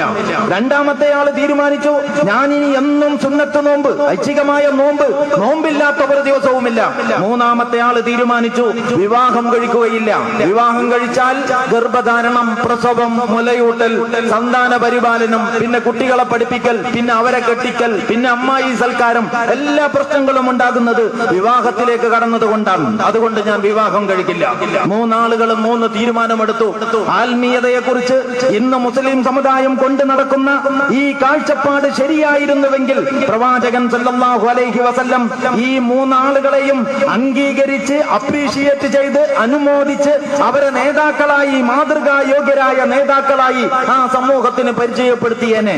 അതിന് പകരം റസൂലുള്ളാഹി സ്വല്ലല്ലാഹു അലൈഹി വസല്ലം അവരോട് പറഞ്ഞു, ഞാൻ അള്ളാഹുവിന്റെ പ്രവാചകനാണ്, ഞാൻ വിവാഹ ജീവിതത്തിൽ ഏർപ്പെടുന്നുണ്ട്, ഞാൻ രാത്രി ഉറങ്ങാറുണ്ട്, നമസ്കരിക്കാറുണ്ട്, എനിക്ക് നോമ്പുള്ള ദിവസവും ഇല്ലാത്ത ദിവസവും ഉണ്ടാകാറുണ്ട്. ഐച്ഛികമായ നോമ്പ്, ഐച്ഛികമായ നമസ്കാരം ഒന്ന്. അപ്പോ അനുഷ്ഠിക്കുകയും ചെയ്യാം, അനുഷ്ഠിക്കാതിരിക്കുകയും ചെയ്യാം. ഈ രണ്ടവസ്ഥയുമുണ്ട്. കുറെ അനുഷ്ഠിക്കുകയാണെങ്കിൽ അതിന് പ്രതിഫലമുണ്ട്. അങ്ങനത്തെ കാര്യങ്ങൾക്കാണല്ലോ ഐച്ഛികമായ കാര്യം എന്ന് പറയുന്നത്. അപ്പോ അങ്ങനത്തെ കാര്യങ്ങളെ സ്വയം നിർബന്ധമാക്കി എന്നും എനിക്ക് നോമ്പ്, പ്രവാചകൻ അത് അനുവദിച്ചില്ല. ഇതൊരു സന്തുലിത കാഴ്ചപ്പാടിന്റെ ഭാഗമാണ്. ഈ കാഴ്ചപ്പാട് നഷ്ടപ്പെടുത്തിക്കൊണ്ട് മുസ്ലിം സമുദായം ആത്മീയതയിൽ അങ്ങ് മൂക്കറ്റം മുങ്ങി, ആത്മീയതയുടെ ഒരു ഹരത്തിന്റെ ഒരു ആത്മീയമായ ഒരു മാസ്മരിക ലോകം സൃഷ്ടിച്ച് സാമൂഹിക ബാധ്യതകളിൽ നിന്ന് ഭാര്യയെ നോക്കാതെ, കുട്ടികളെ പരിഗണിക്കാതെ, സമൂഹത്തിലെ അയൽവാസികളുടെ, വൃദ്ധരായ മാതാപിതാക്കളുടെ, ബുദ്ധിമുട്ടുന്ന മറ്റു മനുഷ്യരുടെ ഒരു വേദനയും ഒരു അലമുറയും കേൾക്കാതെ ആത്മീയതയുടെ ഒരു ലഹരിയിൽ, ആത്മീയതയുടെ ഒരു ലോകത്ത് ഇത് ഇസ്ലാം അനുവദിക്കുന്നില്ല. അപ്പൊ സന്തുലിതത്വം നമ്മുടെ എല്ലാ നിലപാടുകളിലും ഉണ്ട് എന്നാണ് ഞാൻ പറഞ്ഞു വരുന്നത്. അത് പടച്ചവനോടുള്ള നിലപാടിലുണ്ട്, സൃഷ്ടികളോടുള്ള നിലപാടിലുണ്ട്, ആവാസ വ്യവസ്ഥയോടുള്ള നിലപാടുകളുണ്ട്. ഈ മൂന്ന് ബന്ധങ്ങളും വളരെ പ്രധാനമാണ്. ഒന്ന് നമ്മളും നമ്മളുടെ യജമാനനും നമ്മുടെ റബ്ബും തമ്മിലുള്ള ബന്ധം, നമ്മളും നമ്മുടെ നാഥനും തമ്മിലുള്ള ബന്ധം. രണ്ടാമത്തത് നമ്മളും നമ്മുടെ സഹജീവികളും തമ്മിലുള്ള ബന്ധം. മൂന്നാമത്തത് നമ്മളും നമ്മുടെ ആവാസ വ്യവസ്ഥയും തമ്മിലുള്ള ബന്ധം. ഈ മൂന്ന് ബന്ധങ്ങളെയും വളരെ മനോഹരമായി അതിന്റെ ലയത്തോടെ സന്തുലിതമായി പഠിപ്പിച്ച ഒരു ധർമ്മ സംഹിത, ഒരു നിയമ സംഹിതയാണ് ഇസ്ലാം. ഈ താളം നമ്മൾ തെറ്റിച്ചാൽ അത് അസന്തുലിതമാകും. അപ്പോ ഇസ്ലാമിന്റെ ഗുണമല്ല, ഇതിന്റെ അനുഷ്ഠാനം കൊണ്ട് പ്രശ്നങ്ങളാണ് ഉണ്ടാവുക എന്ന് നമ്മൾ മനസ്സിലാക്കണം. അങ്ങനെയാണ് ആത്മീയത ലഹരി തലക്ക് പിടിച്ച് പൊതുജീവിതത്തിൽ നിന്ന് ഒളിച്ചോടി ആടിനെ മേക്കാൻ മലഞ്ചെരുവിലേക്ക് പോയ ജനതയെ പറ്റി നിങ്ങൾ പലപ്പോഴും കേട്ടിട്ടുള്ളത്. അങ്ങനെയാണ് ആത്മീയതയുടെ ലഹരി മൂത്ത് ഭാര്യ സന്താനങ്ങളെ പരിഗണിക്കാതെ എങ്ങാട്ടോ എന്നില്ലാതെ ഇറങ്ങിപ്പുറപ്പെട്ടവരെ കുറിച്ച് നിങ്ങൾ കേൾക്കുന്നത്. ഇത്തരം അസന്തുലിതത്വം പാടില്ല. ഇത്തരം അസന്തുലിതത്വങ്ങൾ ഇസ്ലാമിന് ചീത്തപ്പേരുണ്ടാക്കും. ജിഹാദിന്റെ പേരിൽ, സായുധ ജിഹാദിന്റെ പേരിൽ ഇസ്ലാമിനെ അനാവശ്യമായ വിവാദങ്ങളിലേക്ക് വലിച്ചിഴക്കുന്ന ക്രിമിനൽ സംഘങ്ങൾ വരെ ഇന്ന് ലോകത്ത് നിങ്ങൾക്ക് കാണാം. IS എന്ന് പറയുന്ന ഇസ്ലാമിക് സ്റ്റേറ്റ് എന്നാണ് അതിന്റെ ശരിയായ പേര്. അപ്പോ ഇസ്ലാമിക് സ്റ്റേറ്റ് അല്ല ഇത് പൈശാചിക സ്റ്റേറ്റ് ആണ്. ഇസ്ലാം എന്ന് പറയുന്നത് മനുഷ്യ ജീവന് അസാധാരണമായ വില കൽപ്പിച്ച ഒരു മതമാണ്. മൻ ഖതല നഫ്സൻ ബിഗൈരി നഫ്സിൻ ഔ ഫസാദിൻ ഫിൽ അർളി ഫകഅന്നമാ ഖതല الناس ജമീഅ. ഇതിന് തുല്യമായ ഒരു പ്രഖ്യാപനം ലോകത്തെ ഒരു നിയമ പുസ്തകത്തിലും, ഒരു രാഷ്ട്രമീമാംസയിലും, ഒരു തത്വശാസ്ത്രത്തിലും, ഒരു ആധ്യാത്മിക വേദഗ്രന്ഥങ്ങളിലും ഇതിന് തുല്യമായ ഒരു അധ്യാപനം നിങ്ങൾക്ക് കാണാൻ പറ്റില്ല. ഒരാൾ അന്യായമായി ഒരു മനുഷ്യനെ കൊന്നാൽ, ഒരാൾ അന്യായമായി ഒരു മുസ്ലിം അന്യായമായി ഒരു മുസ്ലിമിനെ കൊന്നാൽ എന്നല്ല. തന്മൂദിൽ ജൂതന്മാരുടെ നിയമ പുസ്തകത്തിൽ പറയുന്നുണ്ട്, ഒരാൾ അന്യായമായി ഒരു ജൂതനെ കൊന്നാൽ അത് വലിയ തെറ്റാണ്. മറ്റുള്ളവരെയാണ് കൊല്ലുന്നതെങ്കിലോ ഒരു കുഴപ്പമില്ല. ഇതങ്ങനെയല്ല. മൻ ഖതല നഫ്സൻ ബിഗൈരി നഫ്സിൻ, ആ പ്രയോഗം തന്നെ ശ്രദ്ധിക്കണം. ഒരു മനുഷ്യൻ അന്യായമായി മറ്റൊരു ഹിന്ദുവിനെ കൊന്നാൽ, ഒരു മനുഷ്യൻ അന്യായമായി ഒരു മുസ്ലിമിനെ കൊന്നാൽ, ഒരു മനുഷ്യൻ അന്യായമായി ഒരു ക്രിസ്ത്യാനിയെ കൊന്നാൽ, ഒരു ജൂതനെ കൊന്നാൽ, ആരെ കൊന്നാലും ശരി, ഫകഅന്നമാ ഖതല الناس ജമീഅ, അയാൾ ഭൂമിയിലെ എല്ലാ മനുഷ്യരെയും കൊന്നവനെ പോലെയാണ്. എന്താണ് അതിന്റെ തത്വശാസ്ത്രം എന്നറിയുമോ? നിങ്ങളൊരു മനുഷ്യനെ കുറിച്ച് ചിന്തിച്ചു നോക്ക്. ഒരു മനുഷ്യന്റെ പല ഘടകങ്ങൾ, മനുഷ്യൻ എന്നതിന്റെ ഒരു യൂണിറ്റാണ്, ഒരു ഘടകമാണ് അവന്റെ കൈ, മറ്റൊരു ഘടകമാണ് അവന്റെ മറ്റേ കൈ, പിന്നെ കൈകാലുകൾ. ഇവ തമ്മിൽ ശണ്ട കൂടിയാലോ, മനുഷ്യന്റെ കൈയും തമ്മിൽ, അല്ലെങ്കിൽ കാലും തമ്മിൽ, അല്ലെങ്കിൽ കാലും കൈയും തമ്മിൽ കലഹിച്ചാൽ മനുഷ്യന്റെ എന്ന അടിസ്ഥാന യൂണിറ്റ് തന്നെ തകരും. വൈക്കം മുഹമ്മദ് ബഷീർ തമാശയിൽ മനുഷ്യനെ പറ്റി അങ്ങനെ പറഞ്ഞിട്ടുണ്ട്. രണ്ടാളുകൾ മാത്രമാണ്, ഒരു ഒറ്റ മനുഷ്യൻ മാത്രം ലോകത്ത് ബാക്കിയായാൽ അയാളുടെ ഇരു കൈകൾ തമ്മിൽ സങ്കല കലഹത്തിൽ ഏർപ്പെടും എന്ന് പറഞ്ഞിട്ടുണ്ട്. എന്ന് പറഞ്ഞതുപോലെ അപ്പോ ഒരു മനുഷ്യന്റെ ഘടകങ്ങളായ ഉപഘടകങ്ങളായ കൈകാലുകൾ തമ്മിൽ സംഘർഷത്തിൽ ഏർപ്പെട്ടാൽ മനുഷ്യന്റെ അടിസ്ഥാന യൂണിറ്റ് തകരും. എങ്കിൽ നിങ്ങൾ ആലോചിക്കണം, മാനവ സമൂഹത്തെ മൊത്തത്തിൽ കാണുമ്പോൾ ഈ കൈകാലുകളെ പോലെയുള്ള ഉപഘടകങ്ങളാണ് ജാതികൾ, വർഗങ്ങൾ, വംശങ്ങൾ, ഗോത്രങ്ങൾ. ഈ ജാതികളും വർഗങ്ങളും വംശങ്ങളും ഗോത്രങ്ങളും തമ്മിൽ കലഹത്തിലേർപ്പെടുന്നത് ഒരു മനുഷ്യന്റെ ഇരു കൈകളും തമ്മിൽ കലഹത്തിലേർപ്പെടുന്നത് പോലെ തന്നെയാണ്. അങ്ങനെ കലഹത്തിലേർപ്പെട്ടാൽ മാനവ സമൂഹം എന്ന അടിസ്ഥാന യൂണിറ്റ് തകരും. ഇതാണ് മനുഷ്യ സമൂഹത്തിന്റെ ശാന്തിയെ പറ്റി, ഇതാണ് മനുഷ്യ സമൂഹത്തിന്റെ സമത്വത്തെ കുറിച്ച്, ഇതാണ് മനുഷ്യ ജീവിതത്തിന്റെ സമാധാനപരമായ നിലനിൽപ്പിനെ പറ്റിയുള്ള വിശുദ്ധ ഖുർആനിന്റെ അധ്യാപനം. ഇത്തരം ഒരു അധ്യാപനത്തിന്റെ പിൻബലത്തിലാണ് ജമാഅത്തെ ഇസ്ലാമി പറഞ്ഞിട്ടുള്ളത്, ജമാഅത്തെ ഇസ്ലാമിയെ സംബന്ധിച്ചിടത്തോളം IS ഇസ്ലാമല്ല എന്ന് പറയാൻ അധികകാലം ആലോചിക്കേണ്ട കാര്യമൊന്നും ഉണ്ടായിട്ടില്ല. 2015 സെപ്റ്റംബർ മാസത്തിൽ 2015 സെപ്റ്റംബർ മാസത്തിൽ ജമാഅത്തെ ഇസ്ലാമി ഒരു ക്യാമ്പയിൻ നടത്തി ഈ കേരളക്കരയിൽ. IS ഇസ്ലാമല്ല എന്ന് പറഞ്ഞുകൊണ്ടായിരുന്നു ആ ക്യാമ്പയിൻ. എന്തുകൊണ്ട് ജമാഅത്തെ ഇസ്ലാമിക്ക് ഇത്ര നേരത്തെ തന്നെ ആ വിഷയത്തിൽ ഒരു നിലപാടെടുക്കാൻ കഴിഞ്ഞു എന്ന് ചോദിച്ചാൽ, ജമാഅത്തെ ഇസ്ലാമിയുടെ അടിസ്ഥാനപരമായ വീക്ഷണങ്ങളും നിലപാടുകളും ആശയപരമായ അതിന്റെ അടിത്തറയും വെച്ചുകൊണ്ട് ഈ വിഷയത്തിൽ ഒരു നിലപാടെടുക്കാൻ അധികം ആലോചിക്കേണ്ട കാര്യമില്ല. ഈ മനുഷ്യ ജീവന്റെ മഹത്വത്തെ പറ്റി നേരത്തെ ഞാൻ പറഞ്ഞു. ഇവിടെ മൃഗങ്ങൾക്ക് മനുഷ്യനേക്കാൾ പ്രാധാന്യം കൊടുത്തിട്ട് മൃഗങ്ങളുടെ ആക്രമണത്തിന് മനുഷ്യനിരയാകുന്ന, അങ്ങനെ മനുഷ്യന്റെ മഹത്വം വിലയും മഹത്വവും മനസ്സിലാക്കപ്പെടാത്ത ഒരു നാഗരികതയിൽ മനുഷ്യ ജീവന്റെ വില ഉത്ബോധിപ്പിച്ച ഒരു ദൈവിക ദർശനത്തെ ആശയപരമായി നേരിടാൻ കഴിയാത്തത് കൊണ്ട് ഇസ്ലാമിന്റെ സുന്ദര മുഖം വികൃതമാക്കാനുള്ള സാമ്രാജ്യത്വ അജണ്ടയാണ് IS എന്ന് ഞാൻ ഇവിടെ വളരെ വ്യക്തമായിട്ട് പറയുകയാണ്. ഈ അടുത്തൊരു ലേഖനത്തിൽ ഞാൻ വായിച്ചു, പെന്റഗനാണ് ISന്റെ ആളുകൾക്ക് ഈ കൊലപാതക ദൃശ്യങ്ങൾ ഷൂട്ട് ചെയ്യാനുള്ള ഫണ്ട് നൽകുന്നത് എന്ന് സോഷ്യൽ മീഡിയകളിൽ പ്രചരിപ്പിക്കുന്നതിന് വേണ്ടിയുള്ള ദൃശ്യങ്ങൾ ഉണ്ടാക്കാൻ പെന്റഗൻ ഫണ്ട് നൽകുന്നു എന്ന്. ഈ ഗൂഢാലോചന നമ്മൾ മനസ്സിലാക്കണം. അപ്പൊ സമാധാനത്തിന്റെ പക്ഷത്ത് നിലകൊള്ളണം, മനുഷ്യ സ്നേഹത്തിന്റെ ഭാഷയിൽ സംസാരിക്കണം. ജമാഅത്തെ ഇസ്ലാമി ഇന്ത്യ രാജ്യത്തെ 1950കളിൽ ഇന്ത്യ വിഭജനത്തിന് തൊട്ടുടനെ നടന്ന നിർഭാഗ്യകരമായ ഒരു ചരിത്രമാണ് വർഗീയ സംഘർഷങ്ങളുടെ ഇന്ത്യ. വർഗീയ സംഘർഷങ്ങളുടെ ഇന്ത്യ. ഏതാണ്ട് വലിയ ഗ്രാമങ്ങളിലൊക്കെ ലഹളകൾ ഇങ്ങനെ പടർന്നു പന്തലിച്ച കാലം, എവിടെയാണെങ്കിലും കൊല്ലലും ചാകലും.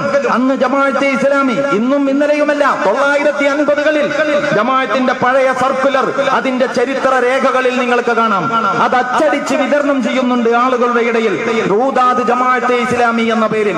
അതിലൊരിടത്ത് ഇങ്ങനെ കാണാം, ഒരു ജമാഅത്ത് പ്രവർത്തകന്റെ മുമ്പിൽ വെച്ച് ഒരു വ്യക്തിയോ ഒരു കുടുംബമോ ആക്രമിക്കപ്പെട്ടാൽ, ആക്രമിക്കപ്പെടുന്നവൻ മുസ്ലിം ആണെങ്കിലും അല്ലെങ്കിലും ശരി, അയാൾ നിങ്ങളോട് അഭയം തേടിയാലും ഇല്ലെങ്കിലും ശരി, നിങ്ങളുടെ ജീവൻ അപകടപ്പെടുമെന്ന് വന്നാലും അദ്ദേഹത്തിന്റെ അല്ലെങ്കിൽ ആ കുടുംബത്തിന്റെ സംരക്ഷണത്തിന് വേണ്ടി നിങ്ങൾ ഇറങ്ങി പുറപ്പെടേണ്ടതാണ്.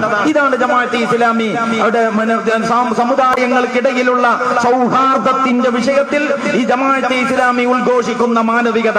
അത് സന്തുലിതമായ ഒരു കാഴ്ചപ്പാടിന്റെ ഉൽപ്പന്നമാണ്.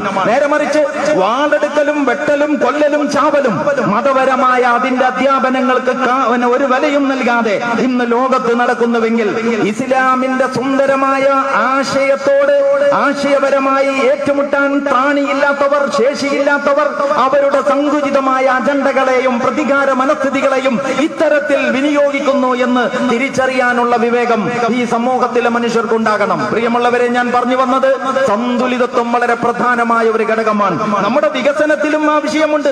അതിനെപ്പറ്റി 2 വാചകങ്ങൾ കൂടി ഈ സന്ദർഭത്തിൽ പ്രസക്തമാണ് എന്ന് എനിക്ക് തോന്നുന്നു. 2 ഹദീസുകളെ പറ്റി ഞാൻ പറയാം. ഒന്നാമത്തെ ഹദീസ്, പ്രവാചകൻ സല്ലല്ലാഹു അലൈഹി വസല്ലമ നമ്മെ പഠിപ്പിച്ചു, നിങ്ങളൊരു പുഴയിൽ നിന്നാണ് വുളു ചെയ്യുന്നതെങ്കിലും, നിങ്ങളൊരു പുഴയിൽ നിന്നാണ് വുളു ചെയ്യുന്നതെങ്കിലും വുളുവിന് അത്യാവശ്യം വേണ്ട വെള്ളം മാത്രമേ ഉപയോഗിക്കാവൂ.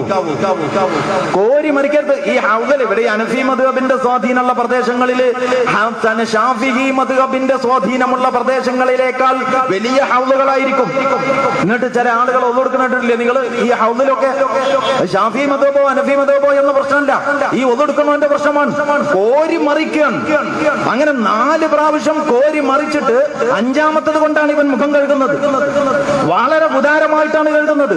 റസൂലുള്ളാഹി സ്വല്ലല്ലാഹു അലൈഹി വസല്ലമയുടെ മുമ്പിൽ വെച്ച് ഒരു സഹാബി വുളു ചെയ്തപ്പോ പുഴയിൽ നിന്ന് ധാരാളം വെള്ളം ഉപയോഗപ്പെടുത്തിയപ്പോ റസൂലുള്ളാഹി സ്വല്ലല്ലാഹു അലൈഹി വസല്ലമ ചോദിച്ചു, ഇതൊരു വല്ലാത്ത ധൂർത്ത് തന്നെ.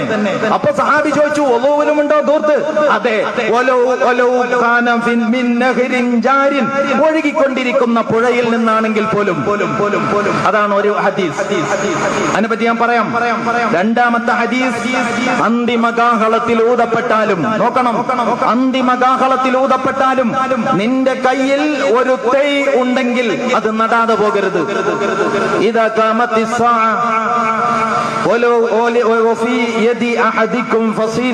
എന്ന് തുടങ്ങുന്ന ഒരു ഹദീസ് കാണാം. അന്തിമകാഹളത്തിൽ ഊതപ്പെട്ടാലും നിങ്ങളുടെ കയ്യിൽ ഒരു ചെടിയുടെ തൈ ഉണ്ടെങ്കിൽ അത് നടാതെ വിടരുത്. നിങ്ങൾ ഈ രണ്ട് സംഭവങ്ങളെ കുറിച്ച് ചിന്തിച്ചു നോക്കിയിട്ടുണ്ടോ? ഇത് കേവലം രണ്ട് പ്രസ്താവനകളല്ല, ഇത് രണ്ട് വലിയ കാഴ്ചപ്പാടുകളാണ് എന്ന് ഞാൻ ഇവിടെ പറയും. ഒന്നാമത്തെ കാഴ്ചപ്പാട് പ്രകൃതി വിഭവങ്ങളെ ഇങ്ങോട്ട് ഉപയോഗപ്പെടുത്തലാണ്. അതാണല്ലോ ഒളു ചെയ്യാൻ വെള്ളെടുക്കുക എന്ന് പറഞ്ഞത്.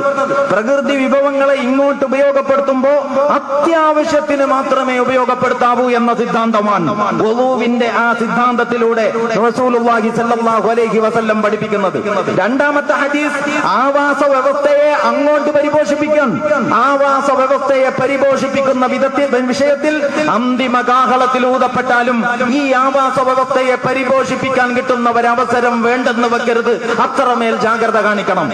ഇതാണ് പരിസ്ഥിതിയെ കുറിച്ചുള്ള, വികസനത്തെ കുറിച്ചുള്ള ഇസ്ലാമിന്റെ സന്തുലിതമായ കാഴ്ചപ്പാട്. മരമൗലികവാദമുണ്ട്. പ്രകൃതിയിൽ നിന്ന് ഒന്നും എടുക്കാൻ പാടില്ല, പ്രകൃതിയിൽ നിന്ന് ഒന്നും എടുക്കാൻ പാടില്ല, അത് പാടില്ല, ഇത് പാടില്ല, അങ്ങനെ ഒരിക്കലും ജീവിക്കുക സാധ്യമല്ല. വേറൊരു വാദമുണ്ട്, പ്രകൃതി നമുക്ക് വേണ്ടിയാണ്. Maximum exploitation of the scarce resources, വളരെ കുറവായ, വളരെ ദൗർലഭ്യമായ, വളരെ കുറവ് മാത്രമുള്ള വിഭവങ്ങളുടെ പരമാവധി ചൂഷണം, സ്കേഴ്സ് റിസോഴ്സസ്. ഈ പരിമിതമായ വിഭവങ്ങളുടെ, നമ്മുടെ എക്കണോമിക്സിൽ, ഞാൻ ഡിഗ്രിക്ക് എക്കണോമിക്സ് പഠിച്ചതാണ്. എക്കണോമിക്സിൽ ഒരു തിയറി തന്നെ ഉണ്ട്. എന്താ അല്ലെ, എക്കണോമിക്സിന്റെ തന്നെ ഗുട്ടൻസ് എന്താണ്? അതിന്റെ അടിത്തറ തന്നെ അനിയന്ത്രിതമായ ആവശ്യങ്ങളെ നോക്കണം. നമ്മുടെ ആവശ്യങ്ങൾ അൺലിമിറ്റഡ് ആണ്. Unlimited wants, limited resources.